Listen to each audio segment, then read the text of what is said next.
પ્રેમમાં પડતા જ ગુજરાતના હૃદયમાં ધબકે જે વાણી, આ જીગરદાર અવાજ છે સાહેબ, કર દે પાણી પાણી. ગીતો એવા મધુર કે થઈ જાય સાંજ હળવી. Ladies and gentlemen, let's welcome Jigardan Gadhvi. Thank you so much.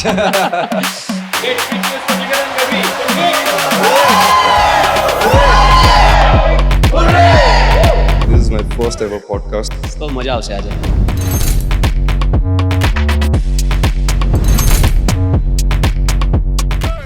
કેવી રીતે મ્યુઝિકની પ્રેરણા મળી અને અત્યારે જે જીગરદાન ગઢવી અમે જોઈએ છીએ કેવી રીતે બન્યા? હું તો કેઓસ હતો અને હું ઇન્ટ્રોવર્ટ છું, એટલે હું કોઈને કહી ના શકું કે શું થાય છે મારી સાથે શું થઈ રહ્યું છે મને. દેન આઈ અન્ડરસ્ટેન્ડ કે યાર આ જ વસ્તુ છે જે મને શાંતિ આપી રહી, તો ધીસ ઇઝ ઇટ, મારે મ્યુઝિક કરવું છે. એ મારું કરિયર બનશે એવું મેં ક્યારે નહોતું વિચાર્યું until you mention chaos. What was that was troubling you? એક સમજણ આવ્યા પછી માણસને એવો ક્વેશ્ચન થાય કે વાય વી આર હિયર, મારું કામ શું આ ધરતી પર આવવાનું, શું કામ છે. પણ એ મને બહુ ઝંઝોડી ગયો વાત. હું એની સાથે શું ડીલ કરું મને સમજણ જ ન પડી. What is spirituality for you? I think spirituality એટલે જે વસ્તુ જેવી છે એને એવી રીતે જુઓ. ડોન્ટ અટેચ યોર ઇમેજિનેશન્સ, બસ દેટ્સ ઇટ સ્પિરિચ્યુઅલ. આપણા ધર્મશાસ્ત્રોમાં શ્રીમદ ભગવદ્ ગીતામાં એક જ શ્લોકમાં આખી સ્પિરિચ્યુઅલિટીની વ્યાખ્યા આપેલી છે કે તમે તમારું કામ કરે જાઓ, બાકી બધું છોડી દો. એક્ઝેક્ટલી. એની પાછળની કોઈ સ્ટોરી છે વાલામાઓની પાછળની જેમને ન ખબર હોય? લગભગ ખાસું 12 થી 14 કલાક ડબ ચાલ્યું હશે એનો રેકોર્ડ. અને સચિનભાઈ કેવું છે એ આખું નીચવી નાખે તમને. આ જોતા હોય તો હું કહું છું સચિનભાઈને કે તમને જોઈ નાખશે સિંગરને. જેટલી બધી પોસિબિલિટીઝ હશે ગાયનને લઈને, એ અવાજને લઈને, દેટ્સ વાય સોંગ્સ બહુ સાઉન્ડ બ્યુટીફુલ કરે છે.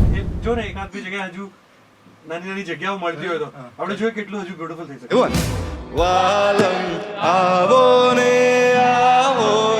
વાલમ આવો ને માંડી છે લવની ભાઈ હોતા થૈયા. You and Bhavi both are in a way a power couple of industry. એવું કહી શકાય. You both look very beautiful together. Before this Covid first time Australia મારી ટૂર હતી. ત્યાં અમે પહેલી વાર ભેગા થયા. ત્યાંથી ગમી ગઈ હતી જ પહેલી નજરમાં. 2-3 ડેટ્સ છે મારી એન્ડ જાહેર થયું. WHO કહી દીધું કે ભાઈ ધીસ પેન્ડેમિક. બહુ જ પેઇનફુલ હતું કે યાર આટલા ટાઈમ પછી જીવનો લવ પ્રેમ થયો છે અને આ શું ઘટના થઈ ગયા, આવું નહોતું થવા જોઈએ. જીગરભાઈ, who do you think has the most impact on your life? I think મારા મા બાપ. એમને મેં એવી સિચ્યુએશન્સમાં લડતા અને હિંમત રાખતા અને એવી જોયું છે જેમાં ઘણા બધા લોકો ભાંગી જાય. તો આ બધી વસ્તુની મારા લાઈફમાં બહુ ઇમ્પેક્ટ છે. એમને કશું તમને નથી મળતું જીવનમાં, સ્ટ્રગલ કરવી પડે છે. કમ્પ્લેન ન કર્યા કરો, કંઈક કરો એના માટે. માનસિક કન્ડિશનની કોઈ જ વાત નથી કરતું આજકાલ. બધાને બસ ફિઝિકલ મટીરિયલ વર્લ્ડમાં એટલા બધા પડી ગયા છે કે એની ચર્ચા જ નથી. આ વર્લ્ડમાં પીસની બહુ જરૂર છે. Let's talk about peace. બીજી એક વસ્તુ કહું તમને, લોકો અહીંયા આપણે થેરેપી નથી લેતા. ટેબુ માને છે લોકો કે યાર એવું કોણ કરે એમ. ગાંડા હોય એ લોકો થેરેપી લેવા જાય. અરે એવું નથી બાપા.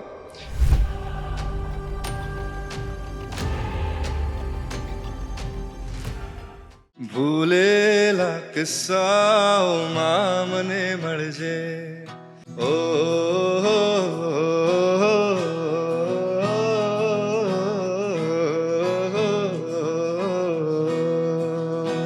जो भी है सब मेरा तेरे हवाले कर दिया. तुम साथ हो या न हो क्या फर्क है, बेदर्द थी जिंदगी बेदर्द है, अगर तुम साथ हो तो हम सफर है, फिर क्या फिक्र है, जीने की वजह यही है के लिए कहते हैं खुदा ने इस जहां में सभी के लिए. अपना बना ले पिया, अपना बना ले पिया, दिल के नगर शहर तू बसा ले पिया. आवे तारा नाम नी रे, हरि तारा नाम नी हो जी रे, धूणी रे दखावी बेली. आवे तारा नाम नी. चांदा ने कहो के आजे બ્યુટીફુલ. નયનને બંધ રાખીને મેં જ્યારે તમને જોયા છે, તમે છો એના કરતા પણ વધારે તમને જોયા છે. નયનને બંધ રાખીને મેં વેળા મિલનની આવી છે વેળા કીધા મહેમાનોના તેડા રે ઓ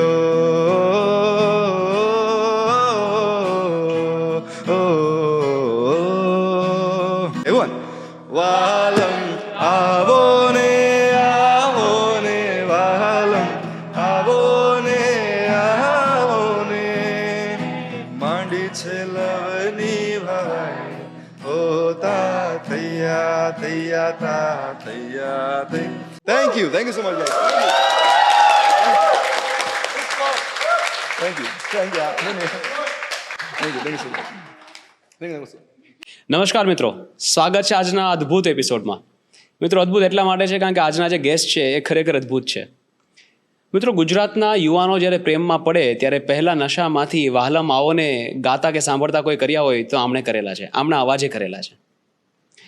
મિત્રો, ગુજરાતી પ્રસંગોમાં, ગુજરાતી લગ્નમાં જેટલા બોલિવૂડના સોંગ્સ ગવાતા અને સંભળાતા એટલા જો અત્યારે ગુજરાતીના સંભળાય છે કે ગવાય છે તો એમાં આમનો પણ એક ખૂબ જ મોટો ફાળો છે.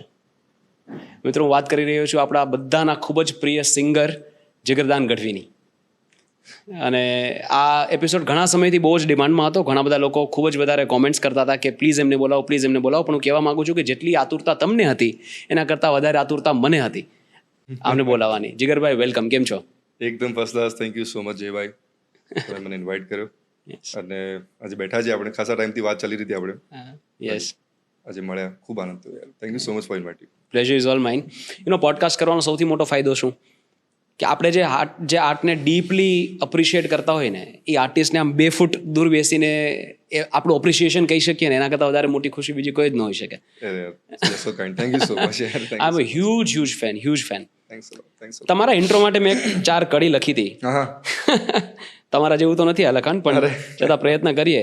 પ્રેમમાં પડતા જ ગુજરાતના હૃદયમાં ધબકે જે વાણી, પ્રેમમાં પડતા જ ગુજરાતના હૃદયમાં ધબકે જે વાણી, આ જીગરદાર અવાજ છે સાહેબ, કર દે પાણી પાણી. ક્યા વાત હે, ક્યા વાત હે. વાહ વાહ. Thank you so much. Thank you. ગીતો એવા મધુર કે થઈ જાય સાંજ હળવી, વાલમ જ્યારે છેડી દે અમારા જીગરદાન ગઢવી. સુરોમાં ઝરે છે પ્રેમનો મિજાજ, જેના અવાજથી આવે એક થનગનાટ, લોકોના દિલો અને જીગર પર જેમણે મેળવી છે એક અદ્ભુત પદવી. Ladies and gentlemen, let's welcome Jigardan Gadhvi. Thank you so much. Yes. અરે થેન્ક યુ. બહુ સરસ લખ્યું તમે યાર.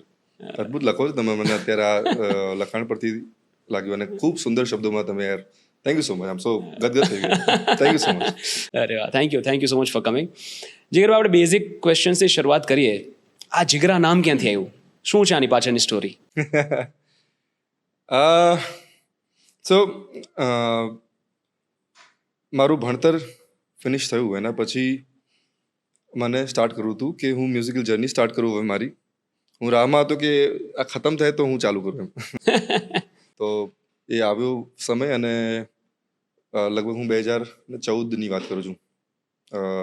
2013ના ડિસેમ્બરની વાત કરું છું. તો એ વખતે એક બેન્ડ બનાવું મારું, એવું મને વિચાર આવ્યો. અને એનું નામ શું હોઈ શકે એમ કે એ વખતે બેન્ડ કલ્ચર વધારે ફેમસ હતું. અને એમ લોકો, હું આજે પણ બેન્ડ કલ્ચરમાં માનું છું કે લોકો બધા ભેગા થઈને મ્યુઝિક કરીએ એનો કંઈક સ્વાદ અલગ જ હોય છે. તો એનું નામ વિચારવું હતું મારે, જેમાં હું બહુ બધું મેં રિસર્ચ કર્યું કે આ શું કરું. પછી મને આઈડિયા આવ્યો કે હું જ જો આના સોંગ્સ લખવાનો હોય, ગાવાનો હોય અને આ વાતને જો વધારવાનો હોય આ મ્યુઝિકને, તો વાય નોટ જીગરદાન ગઢવીમાં જે જીગર છે એનું જીગરા કરી નાખીએ. સો બેન્ડનું નામ જીગરા હતું. અને પછી લોકોએ ધીમે ધીમે પ્રેમથી, પહેલો શો મારો કાંકરિયા કાર્નિવલમાં થયો હતો જ્યારે મેં બેન્ડ ફોર્મ કર્યું ત્યારે. તો પ્રેમથી લોકોએ જીગરાજ કહેવાનું શરૂ કરી દીધું. અને મને પણ મજા આવી એ લોકોના જે હુલામણા નામથી મને બોલાવવા માંડ્યા. તો મને પર્સનલ કનેક્ટ વધારે ફીલ થયું નામ સાથે. તો મેં સ્વીકારી લીધું કે ચલો વાંધો નહીં, મારું નામ પણ જીગરા. સો એ રીતે લોકોએ મને નામ આપી દીધું. મેં આપ્યું હતું બેન્ડનું નામ, પણ લોકોએ મને નામ આપી દીધું. રાઈટ. ને પણ ખરેખર સાચે જીગરદાન ગઢવી બોલીએ અને જીગરા બોલીએ એમાં ફરક પડે. પેલું નામ છે અને જીગરા ફિલિંગ છે. એ થોડુંક પોતીકું લાગે, રાઈટ? પોતીકું લાગે, yes. ભાઈબંધને બોલાવતા અથવા તો કોઈ હા, તમારા ગ્રુપમાં હોય એવી રીતે બોલાવતા હોય, એવી ફિલિંગ આવે, રાઈટ? yes, વિરાટ yes. કોહલીને ચીકુ કે કોઈ ભલે એને ના ગમે, પણ જો કે મારું ઘરમાં નામ અલગ છે પાછું. જીતુ નામ છે મારું ઘરમાં. અચ્છા. હા, મને ઘરમાં જેટલા લોકો મારા ફેમિલીમાં છે, પપ્પા સાઈડથી, મમ્મી સાઈડથી, બધા મને જીતુ તરીકે જ ઓળખે. કોઈને કોઈ જીગરદાન ગઢવી કે જીગર બી નાખે કોઈ મને. સરસ. આપણા બંનેની રાશિ મકર. ટુ કેપ્રિકોન્સ. યસ, તો મજા આવશે આજે. યસ. આપણે ભારે રાશિ છે મકર રાશિ, પાછી ક્યાંય પડે એવી નથી. અરે બહુ જ.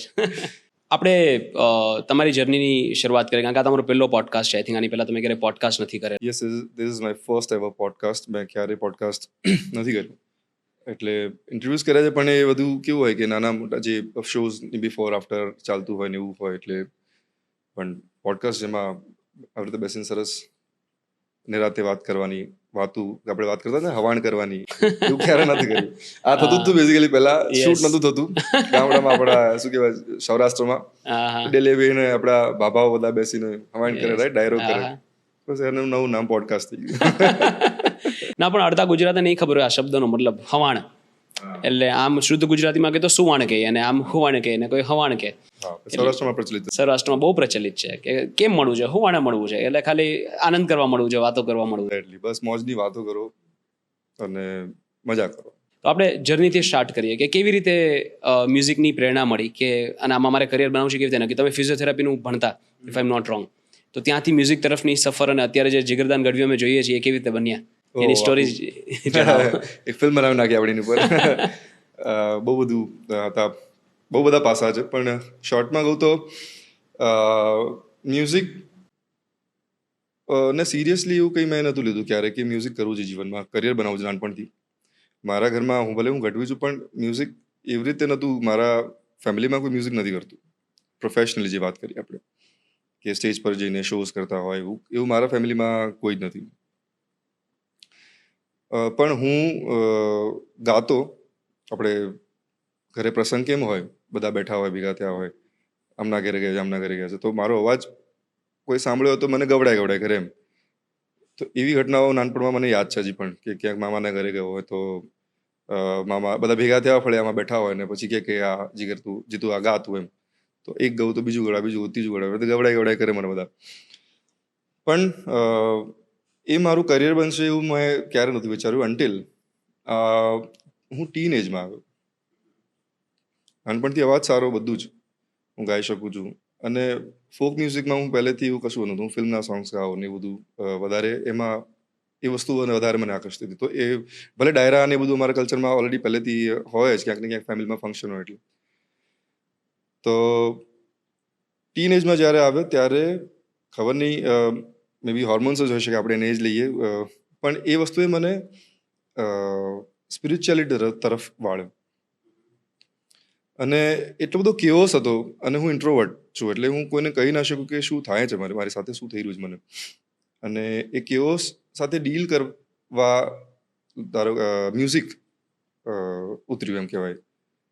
તો આઈ થિંક એટલા માટે મારું એની સાથે એક ડીપ કનેક્શન બેસિક મ્યુઝિકનું. હું ક્યાંય શીખ્યો નથી સંગીત, કોઈ ક્લાસિકલ ટ્રેનિંગ એવું કાંઈ જ નથી? કોઈ જ ટ્રેનિંગ નથી મારી. ના હું ગાયકી શીખ્યો છું, ફોર્મલી વાત કરું છું. શીખવું તો પડે જ બધાને, જોઈને સાંભળીને, જ્યાંથી જે તમે કરી શકો, પણ નથી ફોર્મલી શીખવું કશું જ. ના ગિટાર, ના ગાવું, ના કંઈ પણ મ્યુઝિક પ્રોડ્યુસ કરવું. લખવું તો જો કે એક પેલી યાદ છે, પણ ને ક્યાંય નથી શીખવું. તો આઈ થિંક એ સ્પિરિચ્યુઆલિટી જે મારામાં ઉતરી, મારા પેરેન્ટ્સ ભક્તિ ભાવવાળા છે પહેલેથી, મારામાં ખાસી એ લોકો ભક્તિ કરતા, અમે લોકો. તો એ બધી વસ્તુઓ કદાચ મને એવું લાગે છે કે એ ઉતરી હોય મારામાં. અમે પેરેન્ટ્સને જોવો તો ત્યારે જ આવે. સો એ કેવોસ વખતે મને એવું થયું કે યાર શું કરવું છે લાઈફમાં. હું એ વખતે 11th સાયન્સ મેં લઈ લીધું હતું, અને પેલી શું કહેવાય એમ્બિશન મારી હતું હું ડૉક્ટર બનીશ. 12th સાયન્સ પાસ કરીને પછી કંઈક MBBS અથવા તો કંઈ પણ એવી મેડિકલ ફિલ્ડમાં જઈને એવું બધું કરશું આપણે. એમ મ્યુઝિકમાં કોઈ જ રસ નહોતો, પણ ત્યાં મને ઝંઝોડી નાખ્યું. 11th સ્ટાન્ડર્ડમાં આખું હું અંદરથી એટલો બધો ઝંઝોડાયેલો. મારા જે ક્લાસમેટ્સ હશે 11થના જાણતા હશે કે હું એમાં મેં લખવાનું શરૂ કર્યું હતું, મેં ગીતો બનાવવાનું શરૂ કર્યું હતું. ઘણા મારા મિત્રોએ ત્યારે વાંચી હશે મારી ડાયરી પણ એ વખતે. 11થના અક્ષર હાઈસ્કૂલ હતી મારી બાપુનગરમાં. પ્રાર્થનામાં ગાવાનું ચાલુ કર્યું મેં, પ્રાર્થના સભામાં. છોકરીઓ જ ગાતી હતી, પણ મારા એક ટીચર હતા ઇંગ્લિશના, જે પ્રાર્થનામાં કીબોર્ડને એવું પ્લે કરતા હતા, નિહાર યાજ્ઞિક કરીને. તો એ મને ગઢવી એટલે એમને એમ કે ગાતો જ હશે, તો એમ કરીને એઝ્યુમ કરીને લઈ ગયા, ને હું ગાતો નીકળ્યો. સારું થયું, એમને મજા આવી. અને પ્રાર્થનાઓમાં ગાવાનું શરૂ કર્યું. મેં સ્કૂલ છોડ્યા પછી પણ, આ વચ્ચે વાત બીજી કાઢું છું, સ્કૂલ છોડ્યા પછી પણ મને સ્કૂલ, કોલેજમાં હતો લગભગ 4 વર્ષ સુધી મને કોન્સ્ટન્ટ દર વર્ષે એક વાર્ષિક પુણ્યતિથિ હતી જેના અમારા સંસ્થાપક હતા જે અમારા શ્રીજી હાઈસ્કૂલના. તો એના માટે મને બોલાવે છે, ફરજિયાત બોલાવે ગમે ત્યાંથી હું જતો પણ કરું. પછી હમણાં છેલ્લા ખાસા વર્ષથી નથી જવાયું મારે ત્યાંથી. સો ત્યાંથી શરૂઆત થઈ અને દેન આઈ અન્ડરસ્ટેન્ડ કે યાર આ જ વસ્તુ છે જે મને શાંતિ આપી રહી છે, મને પીસ આપી રહી છે, મને ગાઈડન્સ આપી રહી છે લાઈફ માટેનું. સો ધીસ ઇઝ ઇટ, મારે મ્યુઝિક કરવું છે. પણ હવે મેં 11 સાયન્સ તો લઈ લીધું, 12 સાયન્સ પણ 12માં પણ પાસ કરી નાખ્યું. ત્યાં સુધી મારું ડિસિઝન નહોતું બનતું કે મારે મ્યુઝિક કરવું છે. I was just exploring music કે ભાઈ લખું છું, કીબોર્ડ શીખ્યો હું, ગાઈ રહ્યો છું, મારી બ્રીધિંગ ટેકનિક મેં ડેવલપ કરી, એ બધું ચાલુ થતું ગયું. આ બધું જાતે જાતે શીખ્યા? હા, બધું જ જોઈને સાંભળીને. વાવ. સો અને કોલેજમાં હું આવ્યો ત્યારે ફર્સ્ટ યરમાં અમે લોકો એક બેન્ડ ફોર્મ કર્યું હતું. જ્યારે હું રિયાલિટી શોઝ માટેના જ્યારે હું ગયો હતો ઓડિશન્સ આપવા અમુક જગ્યાએ, તો એમાં મારા અમુક મિત્રો મળ્યા હતા મને. તો અમે લોકોએ ભેગા થઈને એક બેન્ડ ફોર્મ કર્યું અને એનું નામ હતું મેઘધનુષ. હજી પણ આજે પણ એક્ટિવ છે મેઘધનુષ. એન્ડ ત્યાં એ ઘટના થયા પછી ત્યાં અમે લોકોએ કોમ્પિટિશનમાં પાર્ટ લીધો. સો હું એટલા માટે આખી વાત કરું છું કે મારું પહેલું જ performance is made bye like મેં લખ્યું છે, સોંગ કમ્પોઝ કર્યું છે, અમે લોકો ઓડિશનમાં એ સોંગ પ્લે કર્યા છે અને એના બેઝ પર અમે એ ઓલમોસ્ટ લગભગ છેલ્લા રાઉન્ડ સુધી અમે લોકો પહોંચ્યા હતા. 3 સોંગ ઓરિજિનલ્સ અમારા હતા એમાં. સો મારું ઓરિએન્ટેશન મ્યુઝિકનું એવી રીતે છે કે કોઈનું ગાયેલું નહીં, નો ફોક મ્યુઝિક, નો બોલિવૂડ મ્યુઝિક, નો નથિંગ. એક ઇન્ડિપેન્ડન્ટલી એક બેન્ડ સાઉન્ડ સાથે એવી વાત જે સ્પિરિચ્યુઆલિટીની વાત કરતી હોય, જે આજુબાજુના માહોલની વાત કરતી હોય, એવા સોંગ્સ લઈને અમે લોકો આવ્યા હતા. સો ત્યાં પછી મને એવું લાગ્યું this is it, I want to do this. So ત્યાં પછી આખી music that was the turning point. હા, ડિસિઝન ટેકન. હા કે ભાઈ અહીંયા પછી સિક્કો લગાડી દો કે જે થવું હોય થાય મારું લાઈફમાં, હું આ જ કરીશ જીવનમાં, ગીતો બનાવીશ અને લોકોને સંભળાવીશ, બસ આટલો જ ગોલ છે જીવનમાં, જો કોઈ જ ગોલ નથી. So this is it. મેં થોડું સંક્ષિપ્તમાં કહી દીધું. હા, એ કરતા પણ થોડે આંખમાં પાણી બી આવી ગયા, કંઈ ઇટ વોઝ નોટ ઇઝી કે થઈ ગયું એમ. So easy, not easy. Right. But okay, તો ત્યાર પછી જ્યારે ડિસાઇડ કર્યું કે હવે મ્યુઝિક જ કરવું છે, that was just the starting point. પણ એટલું ઇઝી નથી કે તમારી બનાવેલી રચનાઓ કોઈ સાંભળે અને અપ્રિશિએટ કરે અને વધારે કામ મળવું, ઘર ચાલવું, ઘણા બધા પાસાઓ છે. રાઈટ. પેશન ફોલો કરવાની ઈચ્છા તો બધાને હોય, પણ અઘરું છે. તો ત્યાર પછીની જર્ની કેવી રહી? કે ફર્સ્ટ બિગ સક્સેસ ક્યાંથી મળી કે નાવ જિગરદાન ગઢવી ઇઝ એસ્ટાબ્લિશ્ડ? એ સમય કયો? એને તો વાર લાગી યાર થોડું. આઈ થિંક 2017માં ભલે મેં મ્યુઝિક શરૂ કરી દીધું હોય, 2008થી મેં શરૂ કરી દીધું મ્યુઝિકમાં કે ભાઈ કરીએ, જોઈએ, એક્સપ્લોર કરીએ, માહોલ લેવાનો શરૂ કર્યો કે ભાઈ આ એક માહોલથી જ માણસ બને. રાઈટ. કોઈ વસ્તુ તમારે કરવી હોય કે ક્રિકેટર બનવું છે તો એને એ માહોલમાં જો એ નથી તો he has to go there or she has to go there, અને એ માહોલ લેવો જ પડશે અને શીખવું જ પડશે ત્યાં જઈને. તો એ બધી પ્રોસેસ થતાં 2017 આવ્યું. અને એ વખતે મેં મોગલ તારો આશરો, તમે કદાચ સાંભળ્યું હોય સોંગ, એ સ્ફૂર્યું મને સોંગ. અને એ વખતે પણ બહુ જ કેવો ચાલતો હતો લાઈફમાં કે યાર શું કરું જીવનમાં, આ તો યાર અઘરી ઘટના છે, ડિસિઝન તો લઈ દઉં છે પણ એને પાળવું અઘરું છે, અને એ પણ પોતાની રીતે કરવામાં. એમ કે હું પૈસા માટે નથી આવ્યો આ વસ્તુ કરવા. પૈસા માટે થઈને ઘણી બધી વસ્તુઓ કરી શકતા હતા, અવાજ ને ગમે તે રીતે વેચી શકો છો તમે, પણ મારે એ નથી કરવું એમ. તો એના કારણે વધારે કેવો ચાલતો હતો કે યાર આ કરવું છે, મારા ગીતો લોકો સુધી પહોંચાડે, મારા ગીતો લોકો, આ જ ઘટના ચાલે. અને 17માં આવ્યું મોગલ તારો આશરો, અને આશરો પછી તરત જ આવ્યું વાલમાં. સો એક રિજનલ વેલ્યુ, એક રિલિજિયસ જે આપણી શ્રદ્ધા છે, મોગલમાંની મને બહુ જ શ્રદ્ધા માનું છું, બહુ જ માનું છું. એટલે આજે પણ જે ભાયલા રાણસર ગામ છે ત્યાં હું ઘણીવાર મને બહુ જ કેઓસ હોય તો હું ત્યાં બેસીને શાંતિથી એકલો અથવા તો કોઈ પણ ફ્રેન્ડ હોય એની સાથે અથવા તો ઘરના લોકો સાથે જઉં છું. સો આઈ થિંક મોગલ તારો આશરો અને વાલમ આવને આ બે ઘટના આવ્યા પછી એક લોકોને નોટિસ કર્યું કે ઓકે આ કોઈક છે માણસ જિગરદાન ગઢવી કરીને, સરસ ગાય, સારું ગાય છે. બેઝિકલી આવી વાત થોડી પહોંચી લોકો સુધી. રાઈટ. અને બંને લેન્ડમાર્ક સોંગ્સ કે હા, એક પહોંચ્યું એકદમ રિજનલ્સમાં, યસ, એક છે વાડ એકદમ ખૂણે ગામના ખૂણે, અને એક હતું શહેર ટાઉન્સમાં અને બહાર. અરે સાહેબ, ગુજરાતના હરેક વ્યક્તિને તમે ગુજરાતી ગીતો ગાતા કરી દીધા. વાલા માવોને what a song, what a song, અને Thank you, how thank you so much. Beautifully sung. Thank you એનો ફૂલ ક્રેડિટ જાય છે સચિન જીગરને અને લવની ભવાના નિર્માતાઓને કે એ લોકોએ વોઇસ મારો કાસ્ટ કર્યો એના માટે સાચા. અરે આ તો ટેલેન્ટનો મહાયજ્ઞ હતો. એક તો નીરેનભાઈનું લખાણ, યસ ને સિરિયસલી. રાઈટ, સચિન જીગરનું મ્યુઝિક અને તમારો અવાજ. એટલે એ વોઇસ કાસ્ટ કરવા બેઝિકલી એ વખતે એવી ઘટનાઓ થતી હતી કે લોકો લેવાના દેવા બહારથી સિંગર્સ લાવીને ગવડાવતા હતા અને એ માહોલમાં એમણે એવું ડિસિઝન લીધું કે ના, આપણે આપણા અહીંની માટીના જે અવાજો છે એમને લઈએ અને એમાંથી કંઈક કરીએ. તો એ ઘટના મને બહુ સ્પર્શ પણ કરી હતી કે યાર આવું વિચાર આ લોકો આટલા લેવલ પર થઈને પણ. રાઈટ. એની પાછળની કોઈ સ્ટોરી છે વાલા માવોની પાછળની જેમને ન ખબર હોય? વાલા માવનીની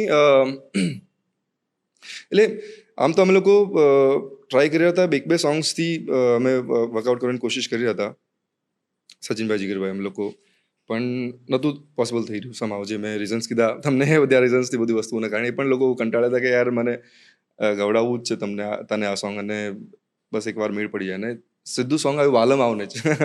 સર લાગે યાર આપણે કદાચ આ જ લખાયેલું હશે, અને એટલું બધું એ સોંગ ઉપડ્યું કે ન પૂછો વાત. મને સોંગ આપી દેવામાં આવ્યું હતું, અલગ પ્રોસેસથી સોંગ ડબ કર્યું છે વાલમ. આઈ થિંક સચિન જીગર સાથેની મારી પ્રોસેસ આખી અલગ રહી છે સોંગ્સ રેકોર્ડ કરવાની. એ મને જીવવા માટે સોંગ્સ આપી દે છે કે આ સોંગ તારે જ ગાવાનું છે, કોઈ જ એવું નથી કે કોઈ બીજું ગાશે, કશું નહીં, યુ આર સિંગિંગ ધીસ. અને મને લગભગ 2-3 મહિના પહેલાં આપી દેવામાં આવ્યું હતું સોંગ. મને સંદીપ અંકલનો ફોન આવ્યો હતો કે આવું છે, તમારે ગાવાનું છે. ઠીક છે, શ્યોર હું ગાઈશ, થેન્ક યુ સો મચ. એમ વાત થઈ હતી અને અમે પહેલી વાર અમારે વાત થઈ હતી, એકવાર મળ્યા હતા અમે પણ. તો 2-3 મહિના એ સોંગ મેં સાંભળ જ કર્યું. અને જે સોંગ આવ્યું હતું મારી પાસે સ્ક્રેચ આવ્યું હતું, વોઝ નોટ આખું જે ફિનિશ્ડ સોંગ હોય એવી રીતે નહોતું. મેં સાંભળ્યું છે. સાંભળ્યું તમે? Yes, nice. yes, અને yes. સચિનભાઈના વોઇસમાં. સચિનભાઈના વોઇસમાં સાંભળેલું છે. સો હા, બસ ક્યાં વાત, થેન્ક યુ સો મચ યાર. તો રિલેટ થશે વાત તમને. Yes yes yes. એટલે હા, એના કટ્ટુ લગભગ ઓગસ્ટમાં કેવી રીતે, મને મંથ યાદ નથી રહ્યો, કે ભાઈ હવે સોંગ પેલું ઓકે છે આપણે કરીએ ડબ. મને કે સચિનભાઈ કે, મેં કીધું હા ડન છે, આપણે કરીએ છીએ. અને પછી સ્ટુડિયો બુક કર્યો અહીંયા અમદાવાદમાં અમ લોકોએ, હેલ્પનભાઈના ત્યાં. દેન લગભગ ખાસું 12-14 કલાક ડબ ચાલ્યું હશે ભાઈ એનું રેકોર્ડિંગ. લોંગેસ્ટ રેકોર્ડિંગ મારું છે એક સોંગ માટેનું. કેમ કે એક પોર્શન તો પતી ગયો અને સચિનભાઈ કેવું છે એ આખું નીચવી નાખે તમને. જોતા હોય તો હું કહું છું સચિનભાઈને કે એકદમ નીચોવી નાખશે સિંગરને, જેટલી બધી પોસિબિલિટીઝ હશે ગાયનને લઈને, એ અવાજને લઈને, અને અંદર જે પડેલી વસ્તુઓ છે ઇવન સિંગરને પણ નથી ખબર હતી, સચિનભાઈ કઢાવશે અંદરથી. દેટ્સ વાય સોંગ્સ બહુ સાઉન્ડ બ્યુટીફુલ કરે છે. સો એમને એટલા માટે હું ક્રેડિટ આપીશ કે એ લોકોનો બહુ જ મોટો ફાળો છે. અને બીજો પોર્શન હતો જે લાસ્ટનો પોર્શન આવે છે ને, યાદોના બાવળને આવ્યા ફૂલ રે. ઓહો હો હો. તો એ સોંગમાં નહોતું પહેલા. એ સોંગ તમે ઓરિજિનલ સાંભળ્યું રાઈટ? ઓલો સચિનભાઈના અવાજમાં જે એના કરતા થોડું જે તમે ગયેલું છે થોડું અલગ પણ છે, અને આ પોર્શન એમાં નહોતો. આ પોર્શન નહોતો યસ એમાં. Yes yes. એટલે સંદીપ અંકલને ટીઝર માટે થોડુંક ફાસ્ટ પેસમાં આખું આ જ સોંગનું એક્સટેન્શન હોય ને, કારણ કે એવું જોતું હતું. એમને એવું કીધું કે મને આવું કંઈક જોઈએ છે. અને સચિનભાઈએ કીધું કે હા લેટ્સ ડુ દેટ. હું ત્યાં જ હતો, અમે લોકો કોફી મંગાવી અને નિરેનભાઈને ફોન કર્યો હશે સચિનભાઈ કે પૂછે 4 લાઇન્સ આપણે આવી રીતે આવું છે એમાં કરવું છે. રાઈટ, ન્યૂ લાઇન્સ તો મેં કોફી હજી તો હાથમાં આવે પેલા તો લાઇન્સ આવી ગઈ ભાઈ. ઓહો, એ અદ્ભુત માણસ છે. આ તો દુનિયાના કોફી વ્યક્તિ બધા જ નથી. સાઈડમાં બધાની. અને સચિનભાઈ હાર્મોનિયમ લઈને મંડી પડ્યા કે ભાઈ લેટ્સ ડુ ધીસ એમ કરીને એક ટ્યુન બનાવી. આ જ લાઈનો આવી ગઈ તરત 5 મિનિટમાં લાઈન આવી ગઈ 4 નીરેનભાઈ લાઇન પાસેથી. ફિક્સ, કશું એમાં ચેન્જ નથી. ઓહો હો. નો કાંઈ કાનો માત્રનો પણ ચેન્જ નથી. નીરેનભાઈ સલામ છે ભાઈ. એ આખું એ તો યાર અલગ ગર્વ, આપણો પ્રાઉડ લેવા જેવું આખું કેટલી બધી વસ્તુ એમનું તો આખું અલગ યસ યસ. વાત થઈ શકે એમની માણસની. તો એક ટ્યુન બનાવી એ 4 લાઇન્સની, ગાઈ પણ ખરી, પણ પછી સચિનભાઈને મજા ના આવી એ વસ્તુમાં. તો ફરીથી એમણે કંઈક બીજું કંઈક બનાવ્યું. દેન ઇટ વોઝ લાઈક યાદોના બાવળને થઈ જાય. યસ યસ, થઈ જાય થઈ જાય. આપણે ધીમા નીચા સ્કેલ પર લઈ લઈએ. ચલો યસ. યાદોના બાવળને આવ્યા ફૂલ રે હવે, તું આવે તો દુનિયા આખી એજી ધૂળ રે હવે સપના આશા મંછા છોડ્યા મૂળ રે હવે તું આવે તો દુનિયા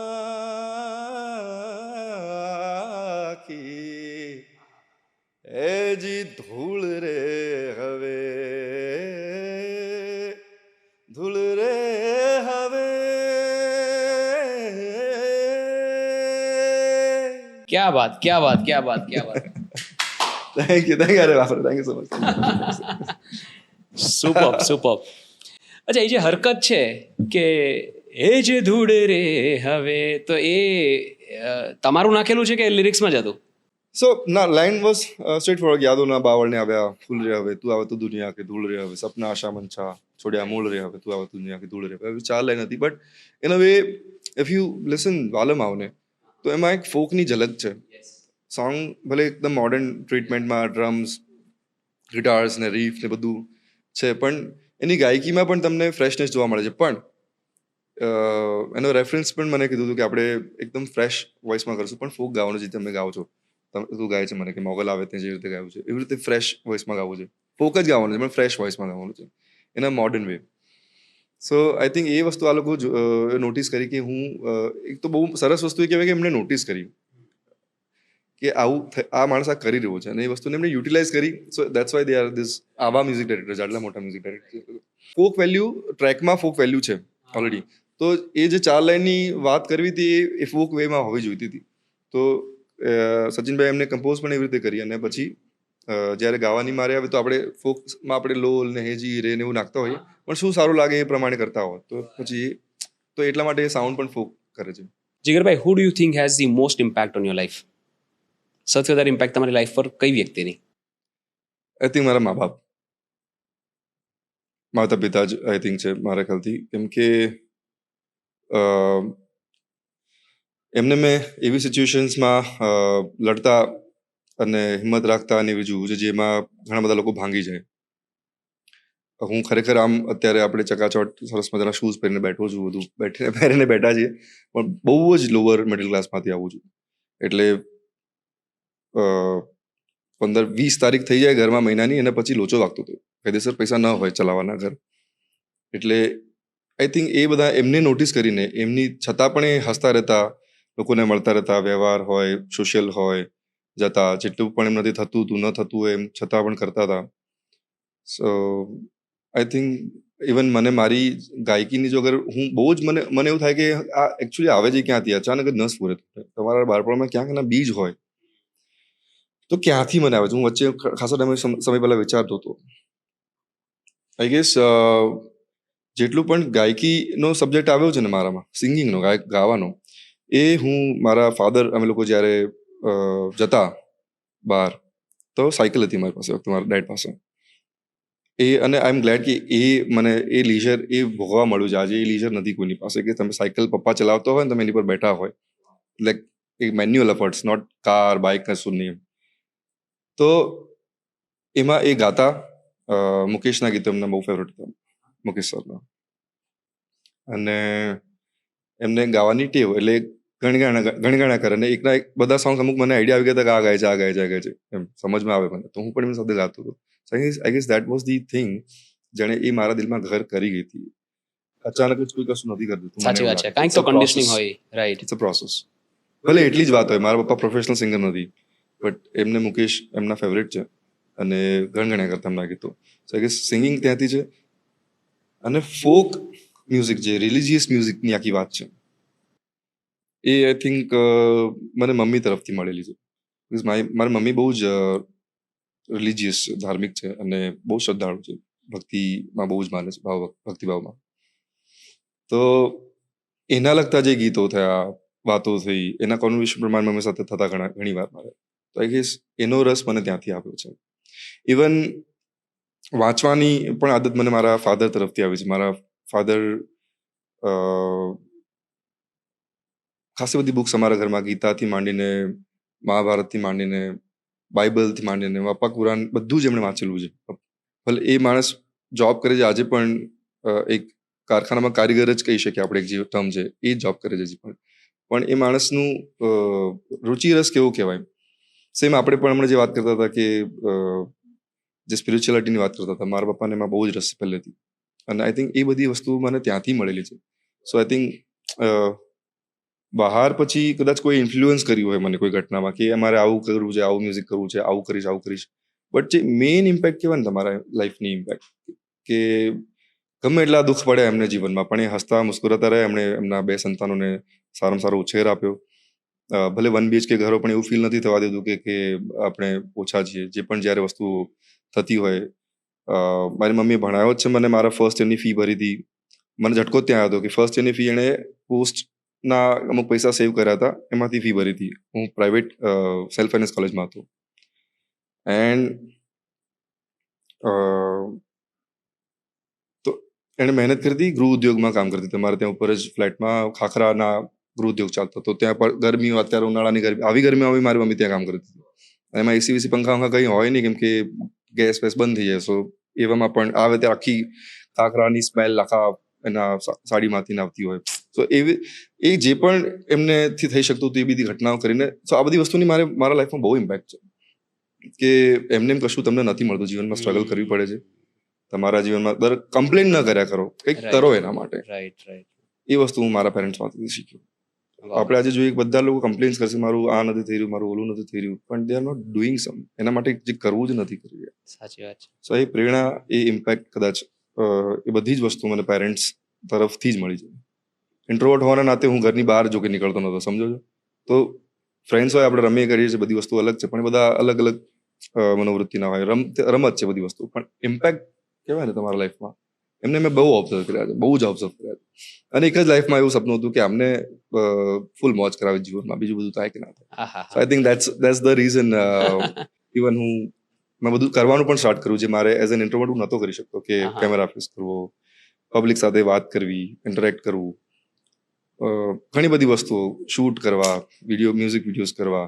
કપડાં સારા, મને કપડાનું ધ્યાન નહોતું કે કપડાં આવા પહેરીને નીકળવું છે, મારું ધ્યાન નહોતું. અરીસામાં હું જોતો નહોતો કે આવા કપડાં પહેરીને નીકળવું છે. જેમ ફાવે એમ મેં જ્યાંથી કામ મળ્યું, જે રીતે કામ મળ્યું, કામ કર્યું છે મેં. રાઈટ. ઇવન બેન્ડ છોડ્યું મેં જ્યારે મેઘધનુષ, એના પછી કરવું તો મ્યુઝિક છે, પૈસા તો જોઈએ છે નહીં, ફિઝિયોથેરાપીની પ્રેક્ટિસ કરવી છે નહીં. સો એટલા માટે હું ગિટાર શીખ્યો, કે ગિટાર શીખીને હું આપણા જે મ્યુઝિક, આ બધા કેફેઝ નથી હોતા રેસ્ટોરન્ટમાં, એ વખતે ટ્રેન્ડ ચાલુ થયો હતો કે ઇવન દર્શનથી માંડીને બધા જ લોકો, દર્શન રાવલથી માંડીને બધા જ ગાવા જતા હતા અમે લોકો કેફે રેસ્ટોરન્ટ્સમાં. સેટરડે સન્ડે હોય અને 4-5 કલાકનું સાંજથી 6 વાગ્યાથી લઈને 11 વાગ્યા સુધીનું પરફોર્મન્સ હોય. વચ્ચે બ્રેક લઈ શકો તમે. રાઈટ. અને 3,000 રૂપિયા આપે તમને, ખાલી 3,000 રૂપીસ. એમાં શેર થતો હતો 1,500 રૂપિયા. તો આઈ લર્ન ગિટાર, કે ભાઈ હું ગિટાર શીખી લો યાર, 1,500 પણ આપી દો યાર. સો ધેટ્સ આઈ લર્ન ગિટાર. બહુ ખરાબ, પણ યા મને વેલ્યુ ખબર છે કે એમને મારી ફેમિલી કંઈક પૈસાવાળી હતી, મારામાં પૈસા નાખી દેવાનું આગળ એવું છે નહીં મારામાં. બધી વસ્તુઓ માટે મહેનત કરેલી છે મેં, અને કરવી જ પડે, એનો કોઈ છૂટકો જ નથી. So I think world is so kind, God is so kind. દુનિયાવાળા લોકો બહુ જ કાઇન્ડ છે કે આટલો બધો મને પ્રેમ આપી રહ્યા છે. કદાચ હું ડિઝર્વ કરું છું કે નહીં એ પણ નથી ખબર. 100% deserve. Thank you so much. Zakir Khan ने एक वो मस्त वाक्य है कि जब पता चल जाता है कि घर की आमदनी से ज्यादा खर्चा है, बच्चा तब से जवान हो जाता है. પછી ઉંમર ગમે क्या बात है. એ 11 વર્ષની હોય કે 12 વર્ષની હોય કે 13 વર્ષની હોય, પણ એ સમય જ્યારે ખબર પડે કે ઘરના ખર્ચ, ઇન્કમ કરતા ખર્ચાઓ અને યાર નાનપણમાં યાર છે ને આવા, એક તો મને મારા ભાઈને એ બધું એટલી બધી અસર નથી કરતી. અત્યારે હી ઇઝ વેલ સેટ. તમારાથી નાના છે? મારાથી મોટા છે. મોટા છે. પણ જ્યારે નાના હો ને તમે, ત્યારે જો જલ્દી મેચ્યોર થઈ જાય બહુ ખરાબ ઘટના છે. મને એવું થાય યાર, તમે એન્જોય કરવાનું ભૂલી જાઓ લાઈફને યાર, કે ઓર્ડર કરવાનું ભૂલી જાઓ મા બાપને, કે આ જોઈએ તો જોઈએ યાર, કેમ ના આપે, બધું હું ના કરી શકું યાર, મારે થવું જ નહીં યાર. એ તો છે. સી આઈ મીન, મારું એવું માનવું છે કે બધાને બધું નથી મળતું, કે કદાચ નાનપણમાં વહેલી મેચ્યોરિટી મળી ગઈ તો અમુક જે નાનપણના જે લાડકોડ ને વહાલ જે આપણે કરવાના હોય એ કદાચ આપણાથી મિસ થઈ જાય, કારણ કે આપણે મેચ્યોર થઈ ગયા હોય કે ભાઈ નથી હેરાન કરવા. કંઈક વસ્તુ જોતી હોય તો વિચારો કે ક્યાં છોડો નહીં યાર, ક્યાં પેરેન્ટ્સ લોડ આપીએ. રાઈટ. સો સાયકલ વાયકલ ફોન વોલ તો બધું છોડો, બધું મારી જાતે જ બધું લીધું છે મેં. ક્યારે મેં પેરેન્ટ્સને નથી કીધું પણ એની મજા છે ને, સેલ્ફ મેડની મજા છે. એનો આનંદ પણ અલગ હતો, બહુ જ અલગ આનંદ હતો કે એમને ખુશી થતી કે એને જાતે કરે છે. એમની આંખમાં ચમક જોઈને મને વધારે ડબલ કરવાની ઈચ્છા થાય કે ના હું વધારે મહેનત કરીશ અને let's do this, we can do this, we all can do this. બધા જ ભેગા થઈને કામ કરશું, મહેનત કરશું તો આગળ આવશું. તો આ જ માહોલ હતો ઘરમાં. What was your first big purchase? પોતાના પૈસે લીધેલી પહેલી મોટી વસ્તુ? I think guitar. એ તમારી માટે મોટી વસ્તુ હતી એ સમયે? હા. વાવ. 6,500 નું ગિટાર હતું, મારા માટે મોંઘું હતું. એટલે I can so relate with this bro, I can so relate with this. Yes, એટલે આઈ મીન વાતો તો તમારી થાય છે પણ હવે આઈ એમ ઓલ્સો ના please share me, like this is the thing, like we should share કી યાર લાઈફ સોશિયલ મીડિયામાં બતાવો એ નથી. લાઈફ ઓન ધ ફિલ્ડ રિયાલિટીમાં લાઈફ ને ફેસ કરવું એ જ જીવન છે. તમને કંઈક કરવું છે, ઓકે, તો પ્રોબ્લેમ છે. તમને કંઈક નથી કરવું પણ તમે પ્રેમ કરો, તમારા જેને પ્રેમ કરો, તમારા બધા જ આવી ગયા જેને પ્રેમ કરો છો, કુટુંબ, મિત્રો, બધા એમને કંઈક પ્રોબ્લેમ છે તો તમને પણ પ્રોબ્લેમ છે. સો એ ચાલવાનું જ છે. પ્લીઝ એ શેર કરવાથી ઘટશે મારે ખ્યાલ દુઃખ. યસ, તો એટલે અમારી પણ financial condition was extremely weak. મારા મમ્મી 12 કલાક દિવસના કામ કરે અને મહિનાના 1,000 રૂપિયા જ ખાલી મળે. એટલે એમાં તો ઘરનું ભાડું પણ ન નીકળે, ભણવાનું ને એ બધું તો બીજાના સપોર્ટથી જ થતું હતું. કપડાં પણ ઇનફેક્ટ કે કોઈ બીજાના સપોર્ટથી જ થતા હતા. અને મને યાદ છે જ્યારે હું કોલેજમાં આવ્યો અને મારું એડવર્ટાઇઝિંગનો બિઝનેસ હમણાં છે, પણ જ્યારે હું કોલેજમાં હતો અને મારે શીખવું હતું ક્રિએટિવ વસ્તુઓ બધી, તો એની માટે ઇન્ટરનેટની જરૂર પડે. પણ ઇન્ટરનેટ મારી પાસે નહીં, એ લેવાના પૈસા પણ નહીં. 600 રૂપિયાનું ડોંગલ આવતું પણ એ લેવાના પૈસા નહોતા. એટલે એક્સ્ટ્રા ખર્ચમાં આવી જાય ને, મેઇન ખર્ચ આવી જાય. તો મેં કોઈને પૂછ્યું કે who use to support my education કે મને કાર લઈ આપો ને, તો કે ના, this is luxury, you earn it on your own. I said okay. તો મેં મારા જ કોઈ કઝિનની કંપનીમાં કંઈ જરૂર હતી આર્ટિકલ લખવાની ને હું લખી શકું સારું, તો મેં કીધું યાર મને લખવાનું કામ આપો ને, મને હમણાં પૈસાની જરૂર છે. એને મને લખવાનું કામ આપ્યું. હું સાયબર કેફે જઈને લખતો અને એમાંથી મેં પહેલા 600 રૂપિયા ભેગા કરીને મેં ઇન્ટરનેટ લીધું. તો that was a big thing for me. Amazing. અત્યારે બીજું ઘણું બધું કરીએ પણ જ્યારે એ આનંદ હતો નહીં, અલગ હતો. અલગ છે અને અલગ જ વાત છે. It keeps you motivated, it keeps you driven all the time. અત્યારે તમારી પાસે બધું જ હશે પણ છતાં તમે ડ્રીવન છે, એનું કારણ એ છે કે તમારું કન્ડિશનિંગ બાળપણમાં એક અલગ રીતે થયેલું છે. એક્ઝેક્ટલી. તો એ આપણને શીખવાડે છે વેલ્યુ કરતા વાતની. મે બી કોઈ એવા ધનાઢ્ય વ્યક્તિના ફેમિલીમાંથી હું આવતો હતો, મને એની રિસ્પેક્ટ ના હોત, હું કંઈ પણ બોલતો રહેતો હોત, કંઈ પણ વર્તનમાં બી દેખાઈ જાત. પણ એ જે હમ્બલનેસની વાત આવી છે, હું ખરેખર એવા હમ્બલ બેકગ્રાઉન્ડમાંથી આવું છું ને, એ તમારા પણ એ બેકગ્રાઉન્ડમાં દેખાય છે. સો એ ઝલકે છે વાત હંમેશા, અને એ હંમેશા હોવું જોઈએ. Always be respectful to each other. હંમેશા સામેવાળાને માનની દ્રષ્ટિએ જુઓ, ગમે તે જગ્યાએ છે, તમને શાંતિ આપશે અંદર. બીજાને આપે કે અલગ વસ્તુ છે, બીજાને ગમશે કદાચ માન આપે, પણ તમને હંમેશા અંદર ભીતર શાંતિ રહેશે કે હું બધાનું સન્માન કરું છું, મારી જાતનું પણ સન્માન કરું છું. જીગરભાઈ, તમે કોન્વર્ઝેશનમાં થોડા સમય પહેલા યુ મેન્શન કિયોસ, કે અંદર એક કિયોસ હતો. ક્યાં કિયોસની વાત કરીએ છીએ આપણે? What was that was troubling you? I think that's a basic chaos કે એક સમજણ આવ્યા પછી માણસને એવો ક્વેશ્ચન થાય કે વાય વી આર હિયર, તમે અહીંયા કેમ છો? જે કોન્શિયસ તમારો સવાલ, તમારો જ બ્રેઇન છે, એ હોર્મોનથી પરિપક્વ થઈ રહ્યું તમારું શરીર, ને પછી તમને સવાલ ઉત્પન્ન થાય કે મારો પર્પસ શું છે? બધાને થાય છે, મને નથી ખબર, કેટલાને થાય છે નથી ખબર, ઘણા લોકોને થયા છે. મને હજી થાય છે. એવી જ રીતે મને થયું કે મારો પર્પસ શું છે, અને એ જ કેવો બહુ ચાલ્યો કે હું શું, મારું કામ શું આ ધરતી પર આવવાનું, શું કામ છું? અને આઈ થિંક એક ક્વેશ્ચન અનાયાસે થતો જ હોય છે, દરેક હ્યુમન બિંગ, દરેક સેપિયન્સ થતો હશે. પણ એ મને બહુ ઝંઝોડી ગયો વાત આખી, અને હું એની સાથે શું ડીલ કરું મને સમજણ જ ન પડી. એટલે I think writing help me. લખવાનું મને મોટાભાગના ઇન્ટ્રોવર્ટ્સ વાંચતા લખતા મેં જોયા છે, તો એ મને હેલ્પ કરી. મારા પપ્પા પણ ઇન્ટ્રોવર્ટ છે. સો સ્ટાર્ટેડ ટુ રાઇટ, અને લખવામાં મેં પોએટ્રી લખવાનું સ્ટાર્ટ કર્યું, જે મારા માટે બહુ જ નવી વાત હતી. અને લખ્યા પછી હું શું લખું છું મને ના ખબર હોય, because I am to that much chaos. અને પછી હું વાંચું તો મને એમ થાય, નવાઈ લાગે કે આ મેં લખ્યું છે. સો એવા થોટ્સ ને એવી વાત ને એવી વસ્તુ અંદર ચાલતી હશે ડીપ ઇનસાઇડ. એ બધી વસ્તુઓ પેપર પર હું લખતો, અને દેટ્સ ધ બેઝિક ક્વેશ્ચન. પણ એનો પછી મને એ જ વસ્તુ, એના આન્સર તો તમને એવી રીતે મળે નહીં, એટલે તમે કરતા જાઓ કામ. તો બેઝિક કેવો એનો ચાલતો હતો કે વાય આમ હિયર ઓન ધીસ અર્થ, મારું કામ શું છે, મારો પર્પઝ શું છે. અને આઈ થિંક ત્યાંથી મને મ્યુઝિક તરફ લઈ ગયું કે મારો પર્પઝ છે કે પીસ, આ વર્લ્ડમાં પીસની બહુ જરૂર છે. Let's talk about Including peace. Yes, શાંતિની કેટલી જરૂર છે. અને એ આઈ થિંક બીજી બધી જ વસ્તુઓ આવતી રહેશે, જતી રહેશે, ચડતી પડતી બધું જ થશે. લોકોની વાત હોય, લોકો તમારા જીવનમાં આવતા રહેશે, જતા રહેશે, કંઈ પણ બધું ચેન્જ, જે સતત ચેન્જ થતો રહેવાનો, જે થતો જ રહેશે. પણ જો તમે ઇન્ટેક્ટ રહેશો ઇનસાઇડ, અંદરથી શાંત રહેશો અને એ વસ્તુને અફેક્ટ નહીં કરવા દો, તો આઈ ગેસ ઘણી બધી વસ્તુઓથી તમે બચ્યા રહેશો, દૂર રહેશો, એવું મને લાગે છે. અને એ તમારા કામમાં પણ દેખાશે કે જો તમે ખરેખર પીસફુલ છો, ખરેખર ઇન્ટેક્ટ છો અંદરથી, તો તમારું કામ લોકોને પણ ત્યાં સુધી એ અસર કરશે, એ વાતની વાત, એ સુગંધ પ્રસરશે, એવું મને લાગે છે. તો yes, that chaos lead me here, એટલે સુધી લઈને આવ્યો છે. અને શું તમને શું લાગે છે, શું પર્પઝ છે લાઈફનો? આઈ એમ સ્ટીલ ફિગરિંગ આઉટ. તમારા લાઈફનો શું પર્પઝ? હું હજી ફિગર આઉટ કરું છું. ટુ બી ઓનેસ્ટ, અત્યારે તો એટલો બધો ક્લુલેસ છું as far as purpose is concern. જ્યારે મેં મારો બિઝનેસ સ્ટાર્ટ કર્યો, દેટ વોઝ 2014-2015.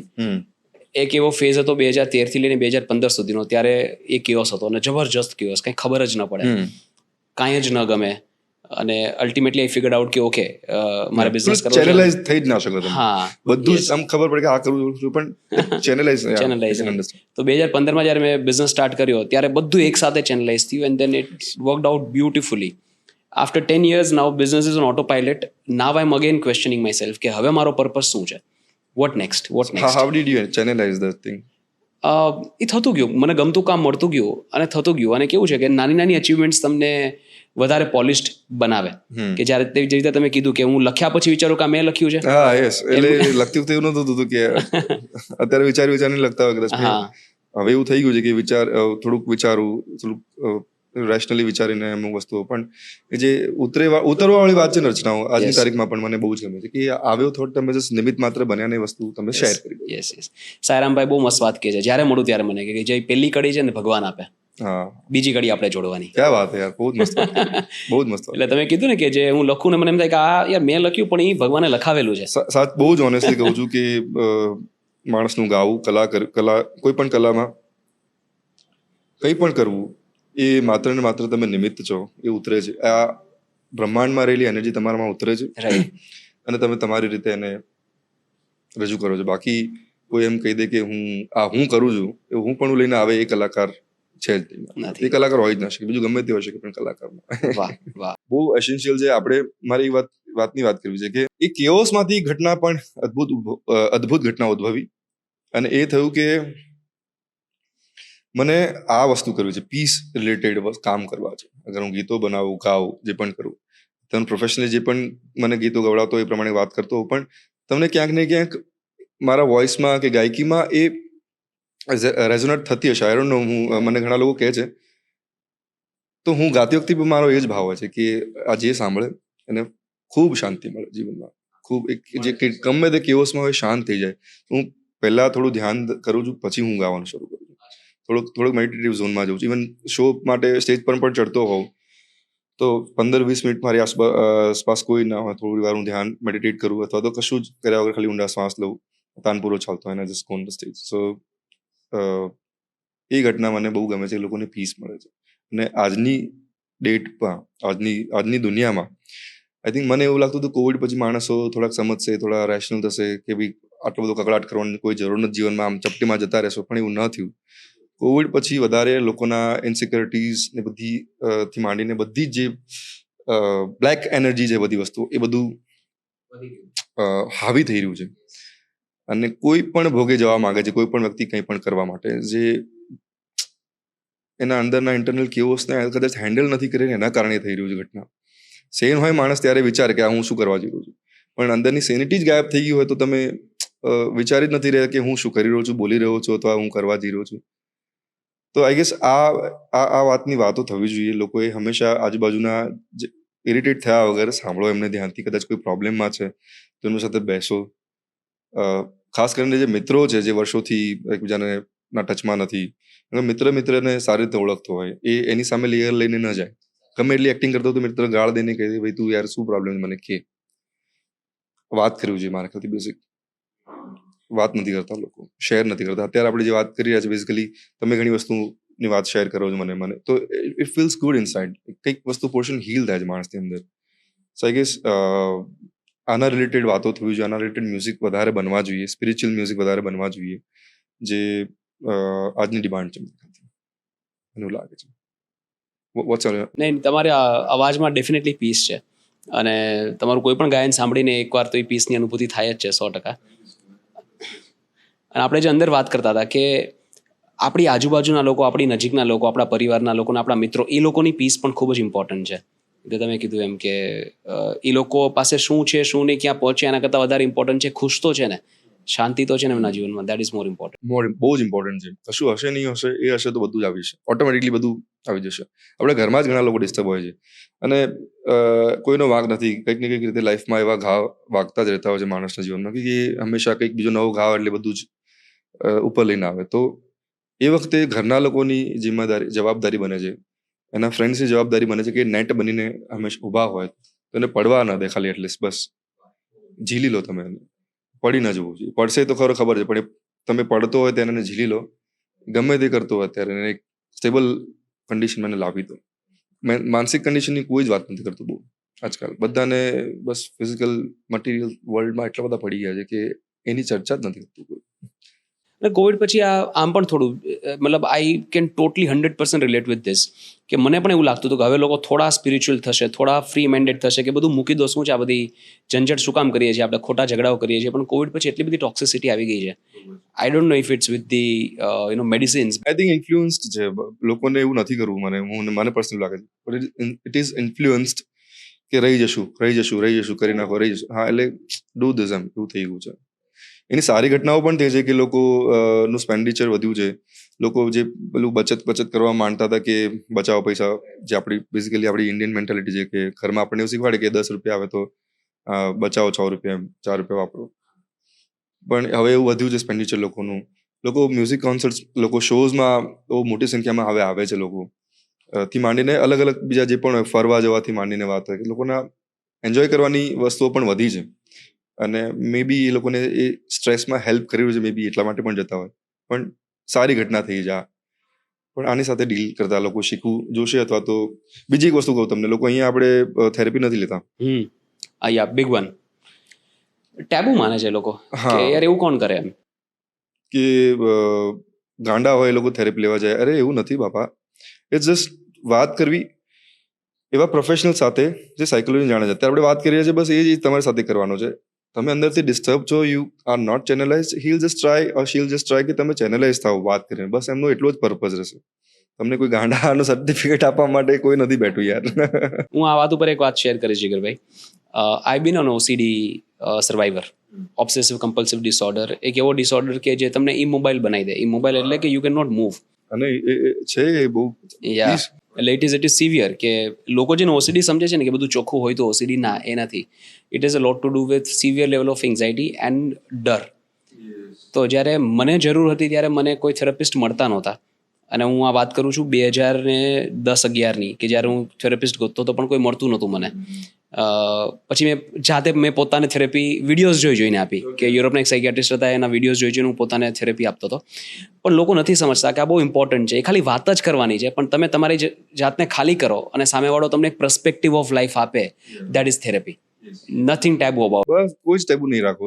અને બધાએ મારા ખ્યાલથી જે લોકોને ખરેખર બહુ એન્ઝાઇટી રહેતી હોય લાઈફમાં, they should go to the therapist અને એમની સાથે કાઉન્સેલિંગ કરવું જોઈએ. બહુ જ નોર્મલ છે. તમે નોર્મલ વાતચીત કરો છો એવું જ હોય છે.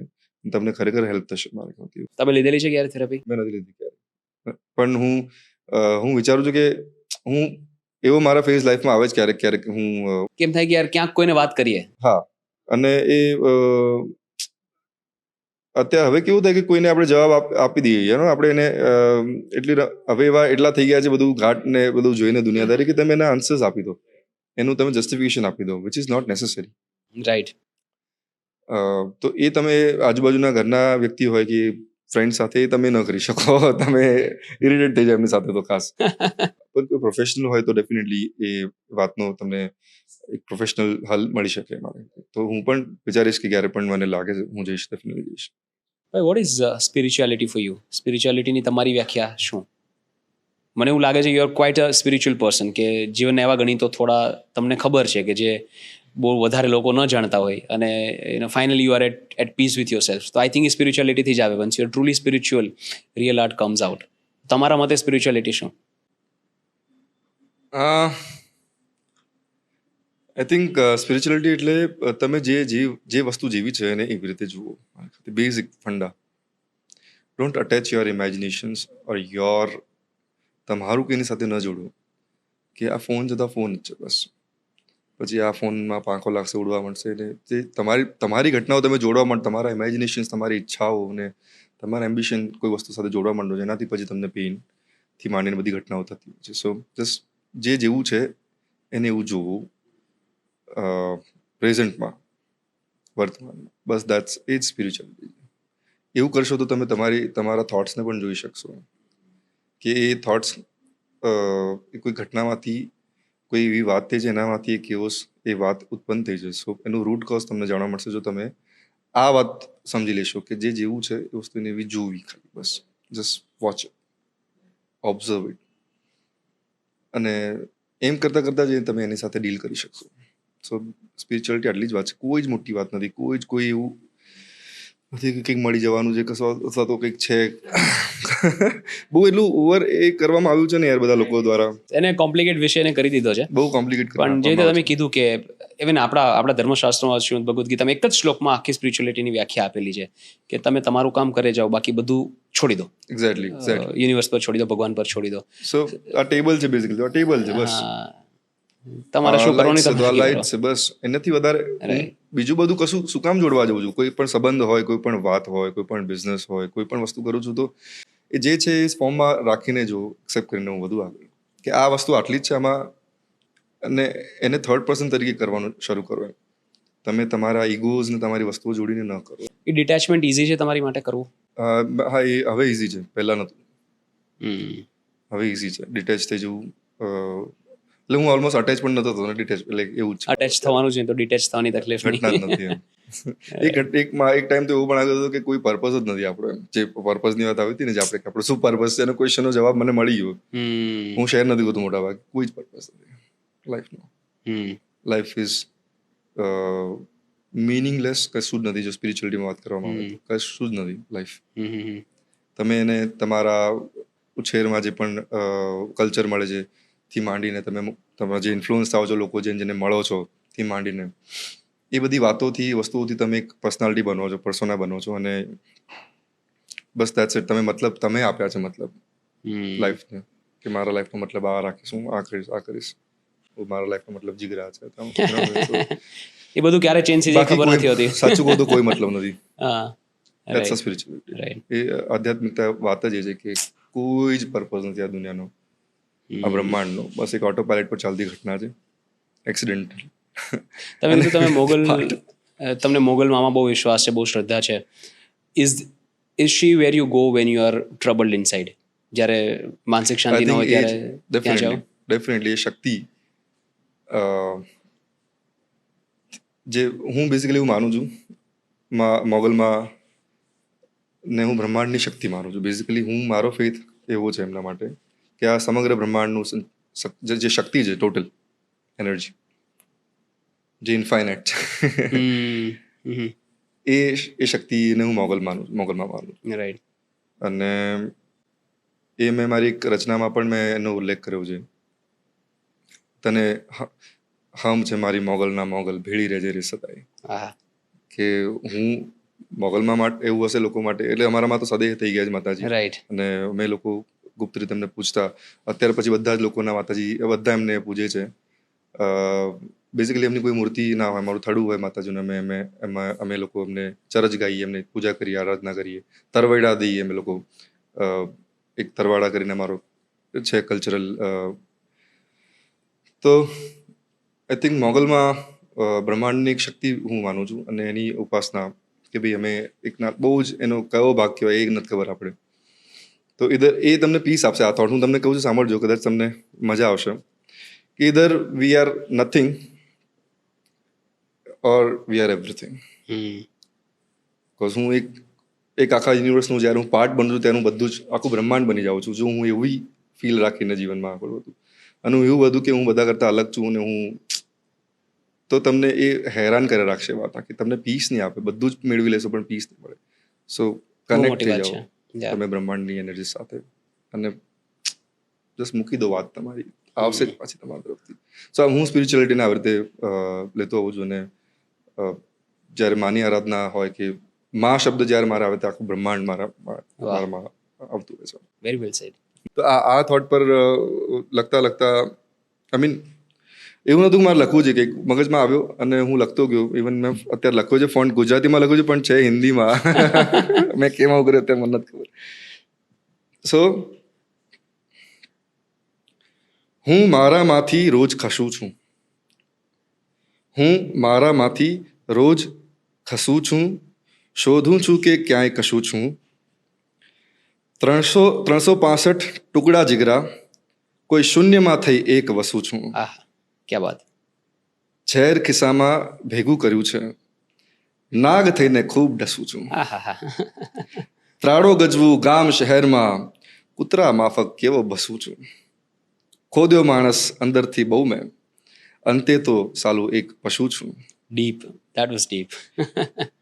કૂટાતો અથડાતો ધમધમ, અનંત વહેણે ધસમસું છું. વીતેલું વીત્યું જાણું છું હું, માટી લઈને કાઢ ઘસું છું. ઉજવું ઉત્સવ કાલ આજનો, ઉજવું ઉત્સવ કાલ આજનો, ખૂબ રડું છું, ખૂબ હસું છું. ક્યાંક ટાઢક હોય તો કહેજે ને જીગરા, હું તારા મંડળ ધસમસું છું. ઓહો, સુપર્બ સુપર્બ. બેઝિકલી અને મને બી લખ્યા હજી જેમ ના વાત કરી મેં, કે વાંચતા હોય ત્યારે તમને ફીલ થાય કે આવી વાતો અંદર ચાલી રહી છે. આવું right. This is the real Jigardan Gadhvi body. જે અંદરથી જે ફીલ થાય છે ને આમાં આવેલું છે એવું લાગે. Thank you so much. So poetry લખવાનો મારો પર્પઝ એટલું જ છે કે અંદર કેવો ચાલતું હતું મને.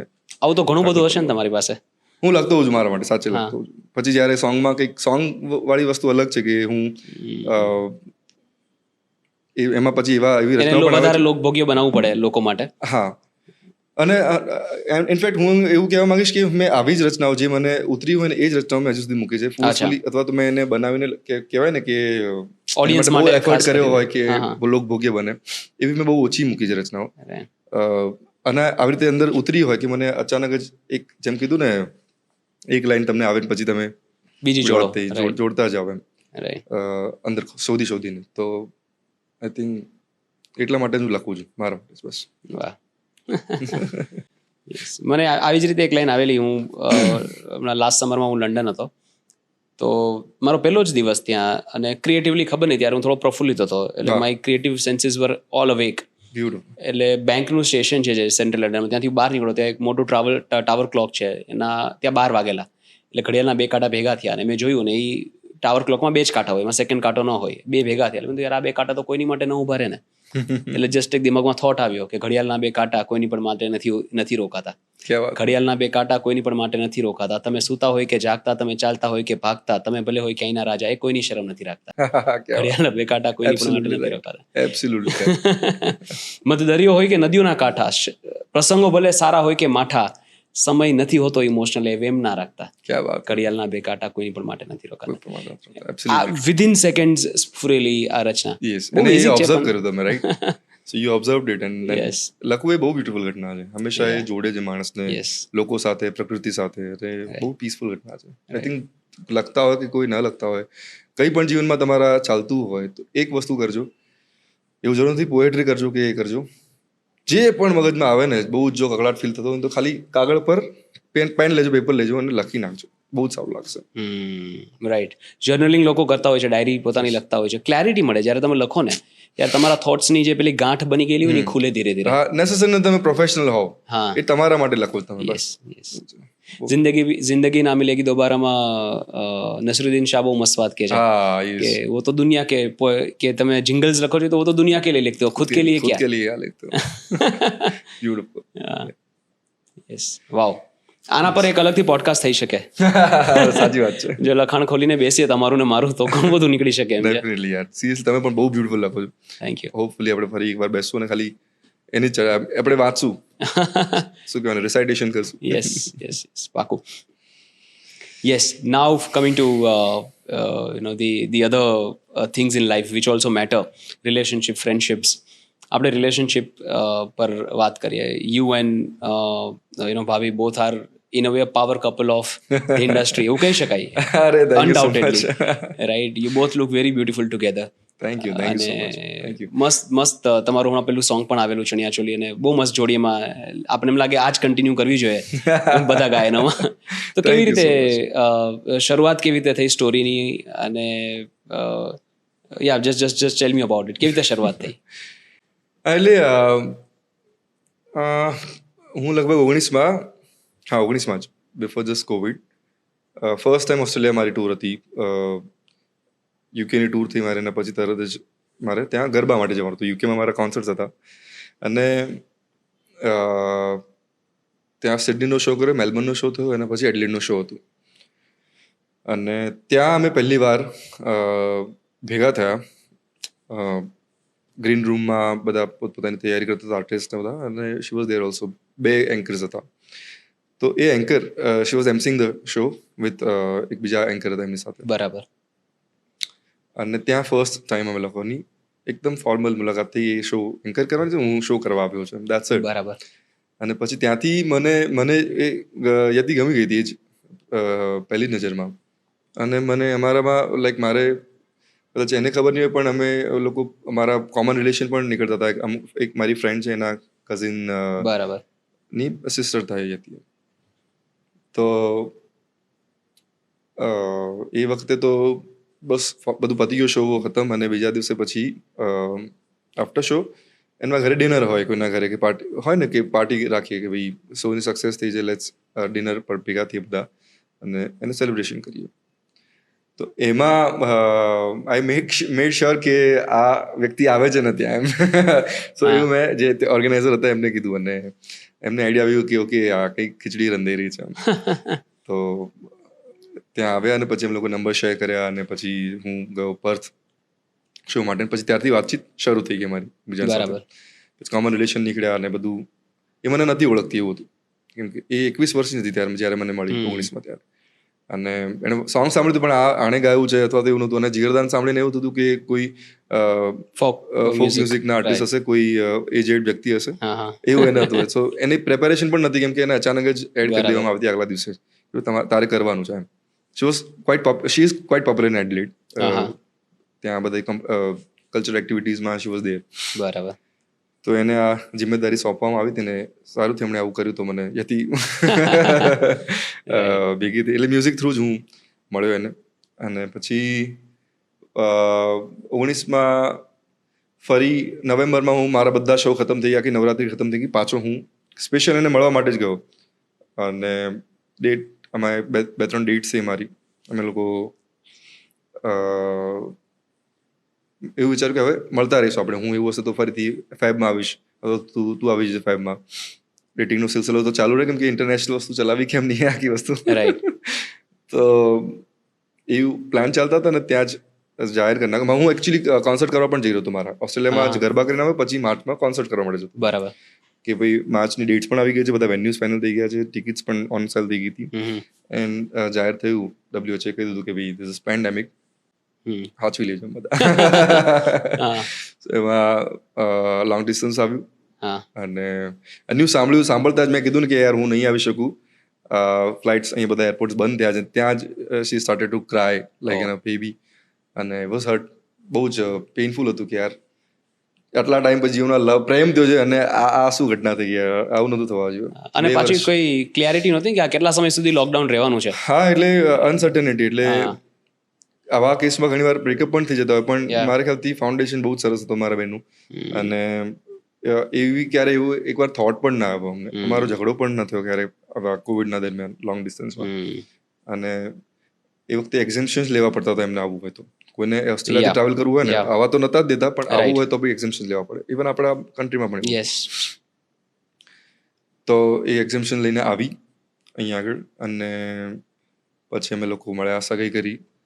પછી ડિસાઇડેડ એવું હતું કે ફેબમાં જતી રહેશે. અમે લોકો નવેમ્બરમાં કરી સગાઈ, 2022ના ફેબમાં જતી રહેશે. અને પછી અમને બેન એવું થયું કે યાર આટલા ટાઈમ પછી મળ્યા છે, હવે નથી આગળ જવું, તો મેં કોર્ટ મેરેજ કરી લીધા. અચ્છા, અને દેન વી સ્ટાર્ટેડ લાઈફ ટુગેધર. વાવ. અહીંયા જ રહી ગઈ હતી. હા. બેઝિકલી લોકો અહીંથી આમ જતા હોય, પણ અહીંયાથી Right. ઓસ્ટ્રેલિયાથી શિફ્ટ થઈ ગઈ. પણ ઇન્ટ્રોવર્ટેડ જીગરાએ શરૂઆત કેવી રીતે કરી? Was it easy for you કે ત્યારે થઈ ગયું? ના, મને એ છોકરી સખત ગમી ગઈ હતી. હા. યતિ બહુ જ ગમી ગઈ હતી મને, અને હું સખત ઓપન થઈ ગયો તેની સાથે. મને એવું Right. ફીલ જ ના થયું કે હું આને હમણાં જ ઓળખું છું. Right. બહુ જાણે વર્ષોથી ઓળખતા હો એવી ફીલ આવી હતી. અને આઈ શેર્ડ સો મેની થિંગ્સ, શી શેર્ડ એની લાઈફ મને બહુ, તો એ બધી Right. વસ્તુ મને ટચ કરી. અને પછી Right. ફાઇનલી એવો ટાઈમ આવ્યો, કોવિડ વખતે જ મેં કીધું હતું કે લેટ્સ ડુ ધીસ, આપણે કરીએ લગન એમ. What are the qualities in her that you truly admire, કે જે ગમી ગઈ કે આ જ વ્યક્તિ સાથે મારે હવે લાઈફ જીવવી છે? She is very kind. She is very kind. અને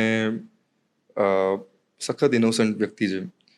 હું એકદમ ઇન્ટ્રોવર્ટ છું અને એકદમ એક્સ્ટ્રોવર્ટ છે, તો એબ્સોલ્યુટલી એક ઇન્ટ્રોવર્ટ ને એક્સ્ટ્રોવર્ટ અપીલ જ કરે છે. એકબીજાના પૂરક. યસ. અને આઈ થિંક એની કાઇન્ડનેસ સૌથી વધારે મને અડી ગઈ. She is very kind at heart. લોકોનું ધ્યાન પણ એટલું રાખે છે. સો સેન્સિટિવ પણ સખત છે. અને હંમેશા બીજા માટે કંઈક ને કંઈક કર્યા કરશે પોતાના માટે. Right. તો આઈ થિંક આ વસ્તુ જોઈને મને એમ થયું કે આવું તો વ્યક્તિ કોઈ કેમનું હોઈ શકે યાર. તો બસ એ વસ્તુ વધારે ગમી ગઈ મને. It's been 4 years since you guys are married. Yeah. 4 વર્ષ થયા. 4 વર્ષથી. 4 વર્ષમાં તો હવે સારો એક્સપિરિયન્સ આવી ગયો હશે મેરિડ લાઈફનો. What you think is a basic requirement for a successful married life? એટલે પુરુષો માટે કહું છું કે વાઈફ કે એમાં હા પાડી દેવી, બસ એમાં ભલાઈ છે જીવનમાં. On that human level. But I think એકબીજાને સમજવું, એકબીજાને સ્પેસ આપવું એ જ ઇમ્પોર્ટન્ટ છે લાઈફમાં. અને એનાથી વધારે કશું ઇમ્પોર્ટન્ટ નથી. જો તમને પ્રેમ થાય ત્યારે એ શરૂઆતમાં યુફોરિયા હોય છે, જે બેઝિકલી તમને શરૂઆતનો ટાઈમ હોય, સમય હોય કે કોઈ વ્યક્તિ ગમી ગયું છે તમને, એ એટલો બધો યુફોરિયા હોય તમને એ વાતનો. પછી તમે મળ્યા, સગાઈ થઈ, લગ્ન કરી લીધા, અને એ બધી વસ્તુ હું નથી કહું કે પ્રેમ ઓછો થઈ જાય છે, પણ એ યુફોરિયા ઓછો થઈ જાય છે. Yes. એના પછી જો તમારે લાઈફને જાળવવી હોય તો તમે એકબીજાનું સન્માન કરો, રિસ્પેક્ટ આપો, ઇનફ થઈ જશે. બસ રિસ્પેક્ટ Right. ઇઝ અધર, બધું જ આવી છે એમાં. The essence is in respect. Mutual respect. Bus respect જતી રહેશે ને કોઈ પણ મેરેજમાં, એના પછી આઈ થિંક નથી ગમતું. એ પછી એમાં સડો થઈ જાય છે અને પછી એ લાંબુ નથી ટકતું. Right. સો ઓલવેઝ રિસ્પેક્ટ કરો કે તમને કોઈ વ્યક્તિ પ્રેમ કરી રહ્યું છે ને તમે એ વ્યક્તિને પ્રેમ કરો, એ પ્રેમની રિસ્પેક્ટ રાખજો હંમેશા. બાકી બધું તો યાર ઠીક છે. Right, right. તમે જૂના ફ્રેન્ડ સાથે હજી કનેક્ટેડ છો? સ્કૂલના ફ્રેન્ડ સાથે? ના, હું સ્કૂલના કોઈ ફ્રેન્ડ સાથે નહીં? કનેક્ટેડ, ઇવન કોલેજના ફ્રેન્ડથી બટ કનેક્ટેડ. યુ હેવ બડીઝ કે આ મારા એકદમ ખાસ મિત્રો એવા કે જેની સાથે ગમે ત્યારે મળી શકો, ગમે ત્યારે એમને બોલાવી શકો કે વાત કરી શકો? ડેફિનેટલી છે મિત્રો. અને કંઈ પણ થાય તો અમે બધા ભેગા થઈ જઈએ અને પછી એ ગપાટા મારીએ, જે હવાણ આપણે અત્યારે કરીએ છીએ અમે મારી હવાણ કરતા હોઈએ. Right. મને કેટલી બહુ ગમે કેટલી વાર બેસીને ચા પીવી, હા. પણ હવે નથી જવાતું. નહીં તો પહેલા અમે સવારના 6 વાગતા, એમ સવારના 7 વાગી જતા, એવું થયું. છોકરાઓના છે ને 2-3 આમ તો ઘણા બધા વર્ઝન હોય, પણ એક જે ફ્રેન્ડ્સ સાથેનું વર્ઝન હોય ને એ એકદમ અલગ વર્ઝન હોય કે Definitely. ત્યાં એ વ્યક્તિ એકદમ ખુલેલો એના ટ્રુએસ્ટ ફોર્મમાં એમના ફ્રેન્ડ સાથે હોય, ઘરે થોડો ઘણો વ્યવસ્થિત રીતે બિહેવ કરતા હોય. એમાં પણ જો તમે સસરા પક્ષની તરફ જાઓ તો થોડા વધારે વ્યવસ્થિત અને સોફિસ્ટિકેટેડલી બિહેવ કરવું પડે. પણ જે ફ્રેન્ડ સાથે, જે લોન્ડાઓ સાથે જે વ્યક્તિ હોય ને એ મને લાગે આઈ થિંક એનું ટ્રુએસ્ટ ફોર્મ. માનો છો તમે? ડેફિનેટલી 100%. મારા સરો છે કે મારા કુલ જ આપણા જેવા જ છે. અચ્છા. અને એમની સાથે મારું બહુ બને છે. હા. જેમ મારો ડેડ છે એવી રીતે જ મારા ડેડ મારા ફ્રેન્ડ જેવા છે. હા. એમ પણ મારા ફ્રેન્ડ છે. અમે લોકો એવી રીતે જ ફ્રેન્ડ્સ હોય એવી રીતે જ વાત કરીએ, એવું નહીં કે પેલું રિલેશનશિપ. સો આઈ એમ સો ગ્લેડ. બધા ફ્રેન્ડ્સની વાત નીકળે તો હું જિકર કરવા માંગીશ કે શરૂઆતનો જે મારો સમય હતો, જો એમાં મિત્રો ના હોત તો કદાચ હું મ્યુઝિક પરસ્યુ કરવું ને, કે ભાઈ કોન્સ્ટન્ટ તમે મંડી પડ્યા છો, હલતા નથી, કે એ થોટ તમારામાંથી જે મેરું તો ડગે પણ જેના મન ના ડગે, સતીપ પાનભાઈ કહે છે રાઈટ, રાઈટ. કે ગમે તે થાય પણ આ કરવાનું છે, આ વિચાર ડગવો ન જોઈએ. તો કદાચ ફ્રેન્ડ્સ હંમેશા હેલ્પ કરતા હોય છે. ફ્રેન્ડ્સ ત્યારે ઊભા રહેતા હોય છે તમારી સાથે. ત્યારે કોઈ નથી હોતું ત્યારે તમારા મિત્રો હોય છે right. તમારી સાથે હોય છે. પરિવાર તો હોય જ છે, હમ. પણ પરિવારને તમે કેટલું એક ઉંમર પછી એને તમે એ સાચી વાત કરતા છે, હો સાચી ન વાત. કરો, રાઈટ? રાઈટ એક સમજદારી પછી એ વખતે મિત્રો આઈ થિંક આવીને ઊભા રહે છે. એવું મારા જીવનમાં સદભાગ્ય હતું કે ઘણા બધા મિત્રો મારા, હાર્દિકભાઈ ત્રિવેદી કરીને છે, મારાથી ઉંમરમાં 10 વર્ષ મોટા છે, હા હા પણ એમણે મને ઘણી બધી હેલ્પ કરી ઇન અ વે કે ખાલી બોલવાથી નહીં, ખાલી ગાઈડન્સથી નહીં, પણ ગ્રાઉન્ડ લેવલે ઊભા રહ્યા હમ કે મિત્રતા શું હોય કે ખાલી વાતો કરવી નહીં, રાઈટ એક્શન લેવલે એમને પોતે રસ લઈને કે ભાઈ ના હું તારું આપણે કરીશું, ચાલ કેમ ના થાય, તારે આવું કરવું છે તો આપણે કેમ નહીં થાય, કરીશું. ઇવન હી સ્પેન્ડ મની, મોગલ આવેમાં આખો સ્પોન્સર્ડ વિડીયો એ અચ્છા. પૈસા લઈને આવ્યા હતા, એમના પૈસાથી આખો વિડીયો ને બધું કર્યું હતું. એ વખતે મેં 2 વિડીયો બનાવ્યા હતા. પહેલી વાર જે ઝી મ્યુઝિકમાં મેં આપ્યું હતું, અને મોગલ આવે જે અનપ્લગ ગિટાર પર આખું 2 દિવસમાં મેં બંને સોંગ શૂટ કર્યા હતા. તો આખું ફંડિંગ લાવ્યા હતા. એમનો જ આઈડિયા હતો કે તું અચ્છા કેમેરા ફેસ કર હા, હા. અને આવી રીતે મ્યુઝિક વિડીયોઝ ક્રિએટ કર, બીકોઝ આનો હવે ટાઈમ છે. જો તમારે તમારું મ્યુઝિક પહોંચાડવું હોય તો this is the best way. Right. એમને કન્વિન્સ કર્યો મને. બાકી હું તો મુંબઈ જેવું મારું એજ્યુકેશન ખતમ થયું, મુંબઈ જતો રહ્યો હતો ભાઈ હમ 2015માં. હા હા ત્યાં મને ફિલ્મ કમ્પોઝર બનવું હતું બેઝિકલી. આપણે તો વાત જ ના કરી મને. અચ્છા ફિલ્મ કમ્પોઝર બનવું હતું. બેઝિકલી Music જ્યારે composer. હા હા. મ્યુઝિકની ઘટના થઈ કે આ મ્યુઝિક કરવું છે, હા હા તો એમાં સિંગિંગ તો દૂર દૂર સુધી ઘટના નથી આવી અચ્છા મગજમાં. હા હા પેશન આવી મને મ્યુઝિકનું, કે મ્યુઝિક કરવું છે મારે, હા. ફિલ્મ્સનું સ્કોર કરવા છે મારે. મેં 15માં ત્યાં ગયો, ટાટકારો કરીને મેં એક ચરજ મારા યુટ્યુબ પર રિલીઝ કરીને મને એક મ્યુઝિક એક ડાયરેક્ટર છે આપણા, નામ ભૂલી ગયો એમનું, દેવકેશવાલા કરીને. હમ એમણે હાર્દિક અભિનંદન ફિલ્મ બનાવી, અને એ બનાવતી વખતે એમને તો મને એ સોંગ સાંભળી મને અપ્રોચ કરવા કે આપણે કરવું છે કામ તમારી સાથે, શું કરશો એમ. તો ફિલ્મના કામ પણ કર્યા મેં. 3 ફિલ્મ્સ અહીંયા આવીને પછી મેં કરી. ત્યાં હતો ત્યારે મને ઓફર થયો, શું કહેવાય, ઝી મ્યુઝિક કંપની છે, એણે કોન્ટ્રાક્ટ ઓફર કર્યો મને 10 યર્સનો. મેં કીધું યાર ના, મારે આ નથી કરવું. એઝ અ સિંગર મને કરી રહ્યા હતા, મારે મ્યુઝિક જ કરવું છે, એઝ અ મ્યુઝિક કમ્પોઝર ફિલ્મ્સમાં સ્કોર કરવો છે. તો એ બધી ઘટનાઓ શું હતું, હું તો પોઈન્ટ જ ભૂલી ગયો ભાઈ. એટલે કમ્પોઝિશન માંથી સિંગિંગ. બધા સાંભળી પણ રહ્યા. હા એ બનવું તો કમ્પોઝર હા ભાઈ. હા હા સો 3 ફિલ્મ્સ બી કરી નાખી મેં. આવું બહુ થતું હોય છે ક્યારેક 376 પોડકાસ્ટમાં. તો જ પોડકાસ્ટ સક્સેસફુલ કહેવાય. જે આવી રીતે કોઈ એવી ડિરેક્શનમાં જતા રહે પછી પાછું આવતી વખતે રસ્તો ગોતવો પડે. I think that is when the મારે પોડકાસ્ટ તો ઇઝ બહુ થાય યાર સક્સેસફુલ. ઇન્ટરવ્યુમાં, અને એટલું બધી શો વાળી ઘટના છે ને યાર કે સારું માણસ બોલે છે પણ શું ક્યાં યાર હાજર તો છે ને, એવું થઈ એ જ જાય. તો મજા છે ને આ કોન્વર્ઝેશન કે ગમે એ ડિરેક્શનમાં ગમે એ ગલીમાં જતા રહ્યા અને ત્યાં ગમી ગયું તો બેસી પણ ગયા થોડી વાર. સો એ ઘટના થઈ, અને એ વખતે બી મને એ ડિસિઝન કે ભાઈ મ્યુઝિક કમ્પોઝરમાંથી સિંગિંગ માટે કરિયર, હવે તમે મને સિંગર તરીકે બધા ઓળખે છે, Yes, રાઈટ? બધા yes. હા, હા. અને મ્યુઝિકમાં કદાચ ઓળખતા હોય તો ઇન્ડિપેન્ડન્ટ મ્યુઝિક રાઈટ કરવા વાળો માણસ એવી રીતે ઓળખતા હોય, અને ફિલ્મમાં પ્લેબેક સિંગર તરીકે ઓળખતો કે ફિલ્મોના સોંગ્સ ગાય છે, કે ફોક મ્યુઝિક સિંગર ગણતા હોય. પણ મારો મેઇન પર્પઝ યાર એવો હતો યાર જીવનમાં, ઈચ્છા એવી હતી કે મારે મ્યુઝિક કરવું છે ફિલ્મોનું. આજની તારીખમાં પણ એ ઈચ્છા મને છે કે જો કોઈ સારી સ્ક્રિપ્ટ આવે તો હું કરું. થયું ઘટના એવી 3 કે 4 ફિલ્મ મેં એક સાથે કરી એક જ વર્ષની 2016માં. એના માટે હું પાછો આવી ગયો ગુજરાત, મુંબઈ ગયેલો કે ભાઈ આ કરવું તો એ તો થઈ રહ્યું છે, તો અમદાવાદમાં જ કરીને કામ. બરાબર રાઈટ. તો બધું જ કામ ચાલે મારું. એમાંથી first film about to release 2016ના નવેમ્બરમાં, અને તમને ખ્યાલ છે નવેમ્બરમાં શું થયેલું 2016ના? યસ, નોટબંધી.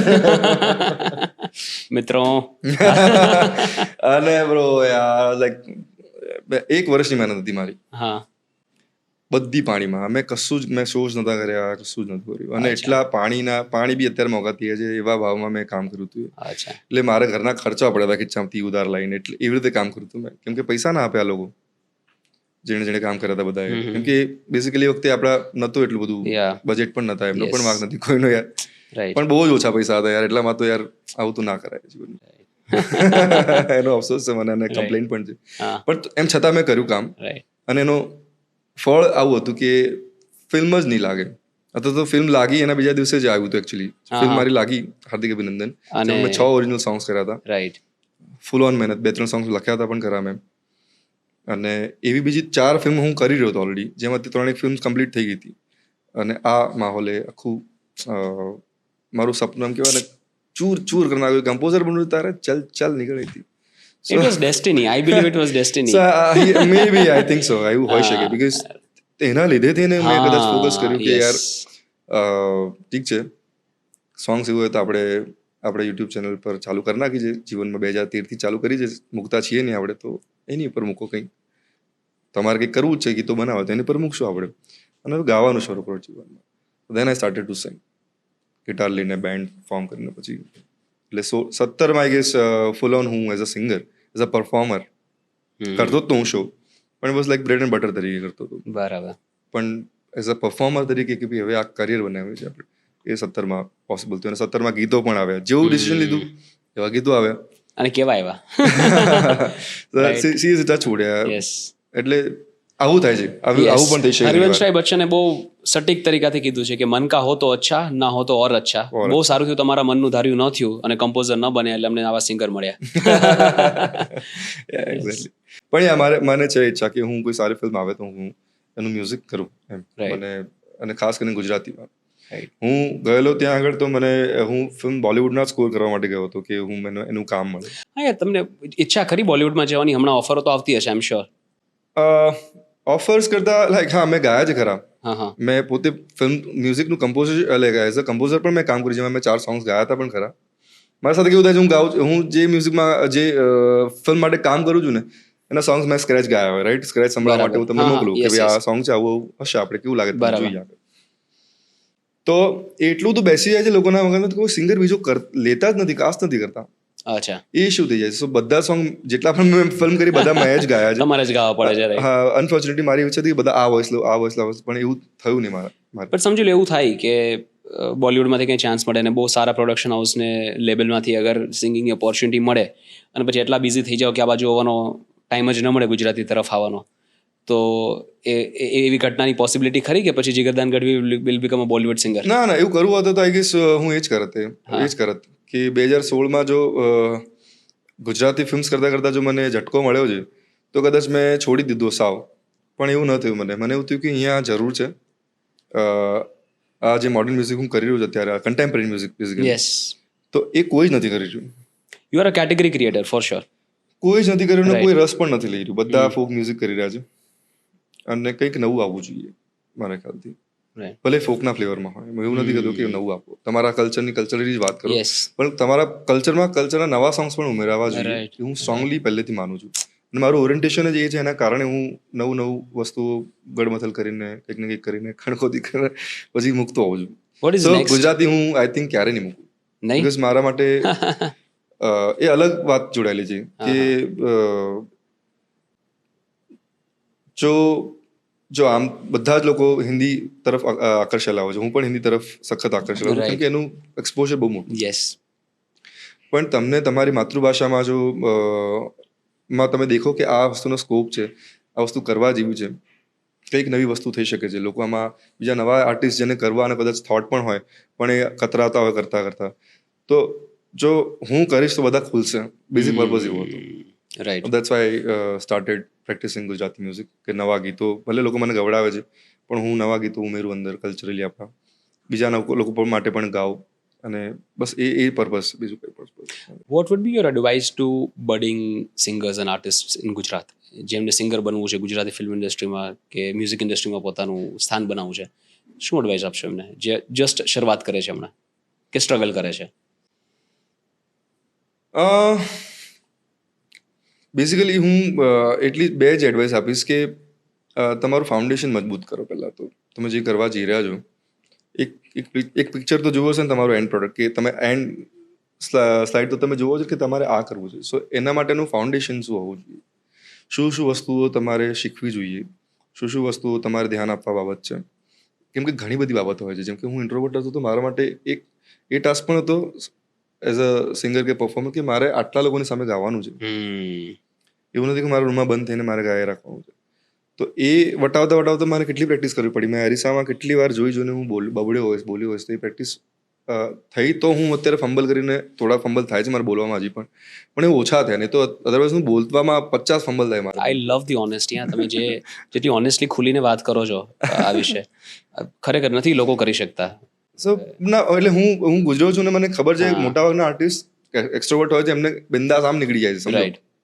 સ્ટેજ પર જવું ક્યારે અઘરું લાગે જે હજી? ફટાફટ બોલી શકતા હું ફટફટ બોલી શકતા હોય ફટાફટ એંગેજમેન્ટ કરી શકતા હોય લોકોની સાથે આયા માહોલ ક્યાં ચલ રહા હે એ બધા એક્સ્ટ્રોવર્ટ્સ લોકોને ફટ દઈને ગાડી નીકળી જાય છે. હા, ઇન્ટ્રોવર્ટ બિચારાઓ ફસાઈને રહી જાય છે. રાઈટ. અને ઘણી વાર એવું થાય છે કે પછી જેમને જે કરવું છે એને ઉપર આખી ધૂળ નાખીને દાટી દે છે દફન કરી નાખે છે.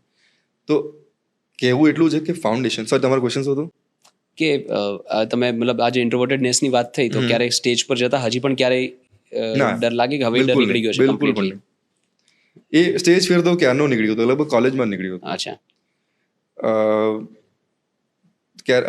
ક્યારે નથી હજી સુધી. એક પહેલા શરૂઆતમાં થયો હતો જ્યારે શરૂઆતમાં મેં તમને વાત કરી કે પહેલી વાર પરફોર્મ કર્યું જીવનમાં કે યાર શું ઘટના છે પણ એ વખતે નીકળી ગઈ હતી વાત વસ્તુ. આમ એવું નતું ઇન્ટરેક્ટ નતું કર્યું ખાલી મેં બીજા ગિટારિસ્ટે મારા હા હા ઇન્ટરેક્ટ કરી બધી વસ્તુ ઘટના પણ મેં નથી કરી. હું બોલતો જ નતો સ્ટેજ પર. અમે 1.5-2 વર્ષ સાથે હતા. હું સ્ટેજ પર ગઉં સોંગ મેં જ લખ્યું છે કમ્પોઝ કર્યું પણ એના વિશે વાત પણ ન કહું ખાલી હું ગઉં લોકો જે પણ અરેન્જ કર્યું છે ને વાત બીજો કરે. આ મારી આખી મેરા ગાના બોલેગા. યસ. સો પણ ભાઈ એને પણ ઓવરકમ કરવાની વાત કરી બોલીને ફ્રેન્ડ સાથે વાતો કરીને એમને બબડીને તો ફાઉન્ડેશન મજબૂત કરો જે લોકો આવે છે કે શું જરૂર છે તમને ખાસ. ઇન્ફ્લુઅન્સ નહીં થાવ કે કોઈનું આવું ચાલે છે તો હું આવું જ કરું તો આવું મારું ચાલશે. તમારા પોતાના આઈડિયા શું છે જે વસ્તુ તમે કરવા જઈ રહ્યા છો તમારી પોતાની એક્સપ્લોરેશન વાતને શું છે. તમારામાં જો ઓરિજિનાલિટી નહીં હોય તમારી વાતમાં તો નો બડી ઇઝ ઇન્ટરેસ્ટેડ. સો એ શોધવી પડશે તમારે ચાહે એ તમારી સ્પિરિચ્યુઅલ જર્નીથી આવે ચાહે કોઈ તમારા ગુરુ હોય એની ઉપર બેઝિક વર્ક કરો મારા ખ્યાલથી. જો સ્પિરિચ્યુઅલ અધ્યાત્મ તરફ તમે નથી તો મારા ખ્યાલથી એ બીજનું અંકુરણ નહીં થાય પ્રોપર અને પછી તમે એ વનાબી થઈને તમે એ વસ્તુ કરી રાખશો. રાઈટ. પરિપક્વ થઈને નહીં કરો. અંકુરણ ફૂટશે તો એ પરિપક્વ થશે. સાચી વાત છે. તો એ કરો અને એના પછી જીદ રાખજો. કરવું જ છે, થશે જ. જીદ ગમે તે થાય હા, whatever happens બસ જીદથી જ આર્ટિસ્ટ કોઈ પણ કામ જીદથી જ પતે છે કે આ કરીને રહીશું. જો ક્યાંક એવું માની ગયા કે આ નથી કરું ગમે એટલા ઘણા ટેલેન્ટેડ લોકો ઘણા સ્કિલફુલ લોકો અને આપણને ક્યાં વાત કેવા લોકો ઘણા લોકો એ જીદની નથી પડી. ચોઈસ પણ હોઈ શકે અથવા તો વોટેવર પણ એના કારણે નથી. રાઈટ. યુએસના એક પ્રેસિડેન્ટે બહુ મસ્ત વાત કીધેલી છે કે the world is full of talented people who are not successful. એવા ઘણા બધા ટેલેન્ટેડ લોકો જેવી રીતે તમે કહ્યું કે બહુ બધું ટેલેન્ટ છે પણ સક્સેસફુલ નથી થઈ શક્યા બિકોઝ દે લેક કન્સિસ્ટન્સીનો મતલબ એ જ કે જીદથી અડી રહેવું કે આ થશે ત્યારે જ હું જંપીશ. એક્ઝેક્ટલી નહીં જંપવું એમ. અને એ તમને હેરાન પણ કરી શકે પણ સ્ટ્રેસ પણ આપી શકે એન્ઝાયટી પણ આપી શકે પણ એ ફ્રૂટફુલ હોઈ શકે જ્યારે તમે ત્યાં પહોંચો ત્યારે. અને that's where spirituality will help you કે એનો કકડાટ તમને તમને અધ્યાત્મ હેલ્પ કરશે કે એનાથી શું કેમનું ડીલ કરવું. સો બેઝિક બે વસ્તુ એકબીજા સાથે જોડાયેલી છે અધ્યાત્મ અને જીદ. અધ્યાત્મમાં જીદ હોય છે કે હું પરમાત્માને મેળવીને લઈશ ત્યારે માણસ એ સ્ટેજ સુધી પહોંચતો હોય છે. સો આઈ થિંક જીદ બહુ ઇમ્પોર્ટન્ટ છે. એ જ બધી વસ્તુ પછી તો બધી વસ્તુ થાય જ છે. તમે મનની શાંતિ માટે કયા સિંગરને સાંભળો? Who is your go to singer when you are troubled inside? Singer અને મ્યુઝિશિયન બંને એક છે which is A.R. Rahman. So music લેવલે મને બહુ જ ઇન્સ્પાયર એમને કર્યો છે અને એમને પણ હું જ્યારે એમને સાંભળું એમના ગીતો એસ્પેશિયલી એમનો જ વોઇસ ઇઝ સો પીસફુલ. એની એકાદી રચના ગાઈ શકો તમારા દિલથી સૌથી નજીક? મને લુકા છુપી બહુ ગમે છે એમનું. હા, જેના લિરિક્સ યાદ હોય તો નહીં તો જે તમને ગમતું હા હોય. બે લાઈન ગઈ છે કે આપણે લુકા છુપી બહત હુઈ સામને આ જાના કહાં કહાં ઢૂંઢા તુझे थक गई है तेरी माँ आजा सांझ हुई मुझे तेरी फिक्र धुंधला गई देख मेरी नजर आ जाना आजा सांझ हुई मुझे तेरी फिक्र धुंधला गई देख मेरी नजर आ जाना. વાવ બ્યુટીફુલ. બ્યુટીફુલ સોંગ, મારું one of my favourite song. સારું તું મને યાદ યસ યસ. એમની બનાવેલી મારી સૌથી ગમતી રચના કોઈ હોય તો લુકા છુપી. અને આઈ થિંક મને પણ જ્યારે એ વખતે આપણે એટલા બધા ફોન એવા નતા, સો રેડિયોઝ આપણે ફોનમાં આવી ગયા હતા પેલા કીપેડ વાળા ફોનમાં. હા હા. સો આઈ વોઝ લિસ્ટિંગ રેડિયો અને ત્યારે આ સોંગ આવ્યું. તે વખતે મને નથી ખબર કે રહેમાન સાહેબનું સોંગ થયા. અને કયા ફિલ્મનું છે પણ હું ફિલ્મો બહુ ઓછી જોઈ છે મેં પહેલેથી. મેં સંગીત પણ બહુ ઓછું સાંભળ્યું છે ઓનેસ્ટલી મારા ઉછેરમાં, કે ભાઈ આ સોંગ સાંભળે, આ સોંગ સાંભળે, આ નવા છે, આ ઉસ્તાદથી એ વસ્તુ કશું જ મેં સાંભળ્યું નથી. લિસ્નિંગ પણ નથી મારું. એટલે તો મને નવાઈ લાગે છે કે કેમનો હું સિંગર બની ગયો. આઈ ડોન્ટ નો. એ અમુક આર્ટ ઉપરથી જ ફૂરે. That's true. તો એ આ સોંગ આવ્યું જ્યારે હું સાંભળતો હતો મારા રૂમમાં બેઠો પાછળ, આ સોંગ આ શું છે યાર. એ સોંગ સાંભળ્યા પછી હું હલી ગયો યાર. બધા કોણ હતું અને કોણ માણસ છે. એ વખતે તો આપણે ઇન્ટરનેટ નહીં કશું જ નહીં એમ. દેન બહુ ટાઈમ પછી મને ખબર પડી કે આ રહેમાન સાહેબનું સોંગ છે અને આ ફિલ્મનું સોંગ છે. એ સોંગ પછી એના પછી મેં બહુ જ સાંભળ્યું છે, અતિશય વાર સાંભળ્યું છે. સો મેં લોકોને રડતા જોયેલા છે આ સોંગ સાંભળતા એસ્પેશિયલી ધોઝ કે જેમના જીવનમાંથી એમના માતા પિતા જસ્ટ ગયા હોય, રાઈટ. એ લોકો તો સોંગ સાંભળીને રડી જ પડે. મેં ઘણા બધા લોકોને, ઘણા બધા ફ્રેન્ડ્સને જોયેલા છે કે આ જસ્ટ વાગે અને આંખમાંથી પાણી નીકળી જાય. It is beautiful song. બહુ જ beautiful song. Who is your favorite singer? એવા કયા સિંગર છે જેને તમે એડમાયર કરો અને શું કામ? ફેવરેટ સિંગર તો ઘણા બધા છે, બહુ બધા છે યાર. બહુ બધાના અવાજ મને ગમે છે, એમની સ્ટાઇલ ગમે છે. ટોપ 3 ને અગર જે તમારા સૌથી ગમતા. I think Ed Sheeran. હા હા. અરિજીત સિંહ. અરિજીત સિંહ, અરે બાપરે, એ તો ગજબ સિંગર છે યાર. And what makes Arijit Singh special? શું છે અરિજીત સિંહમાં એવું? એમની ઓનેસ્ટી, એમના અવાજની ઓનેસ્ટી. હા. કે જે પણ કરે છે ઓનેસ્ટીથી કરે છે અને પૂરેપૂરી કહેવાય ને એને નિભાવીને કરે છે. ક્યાંય કચાશ તમને નહીં દેખાય એમના કોઈ પણ આવા પરફોર્મન્સમાં સોંગના.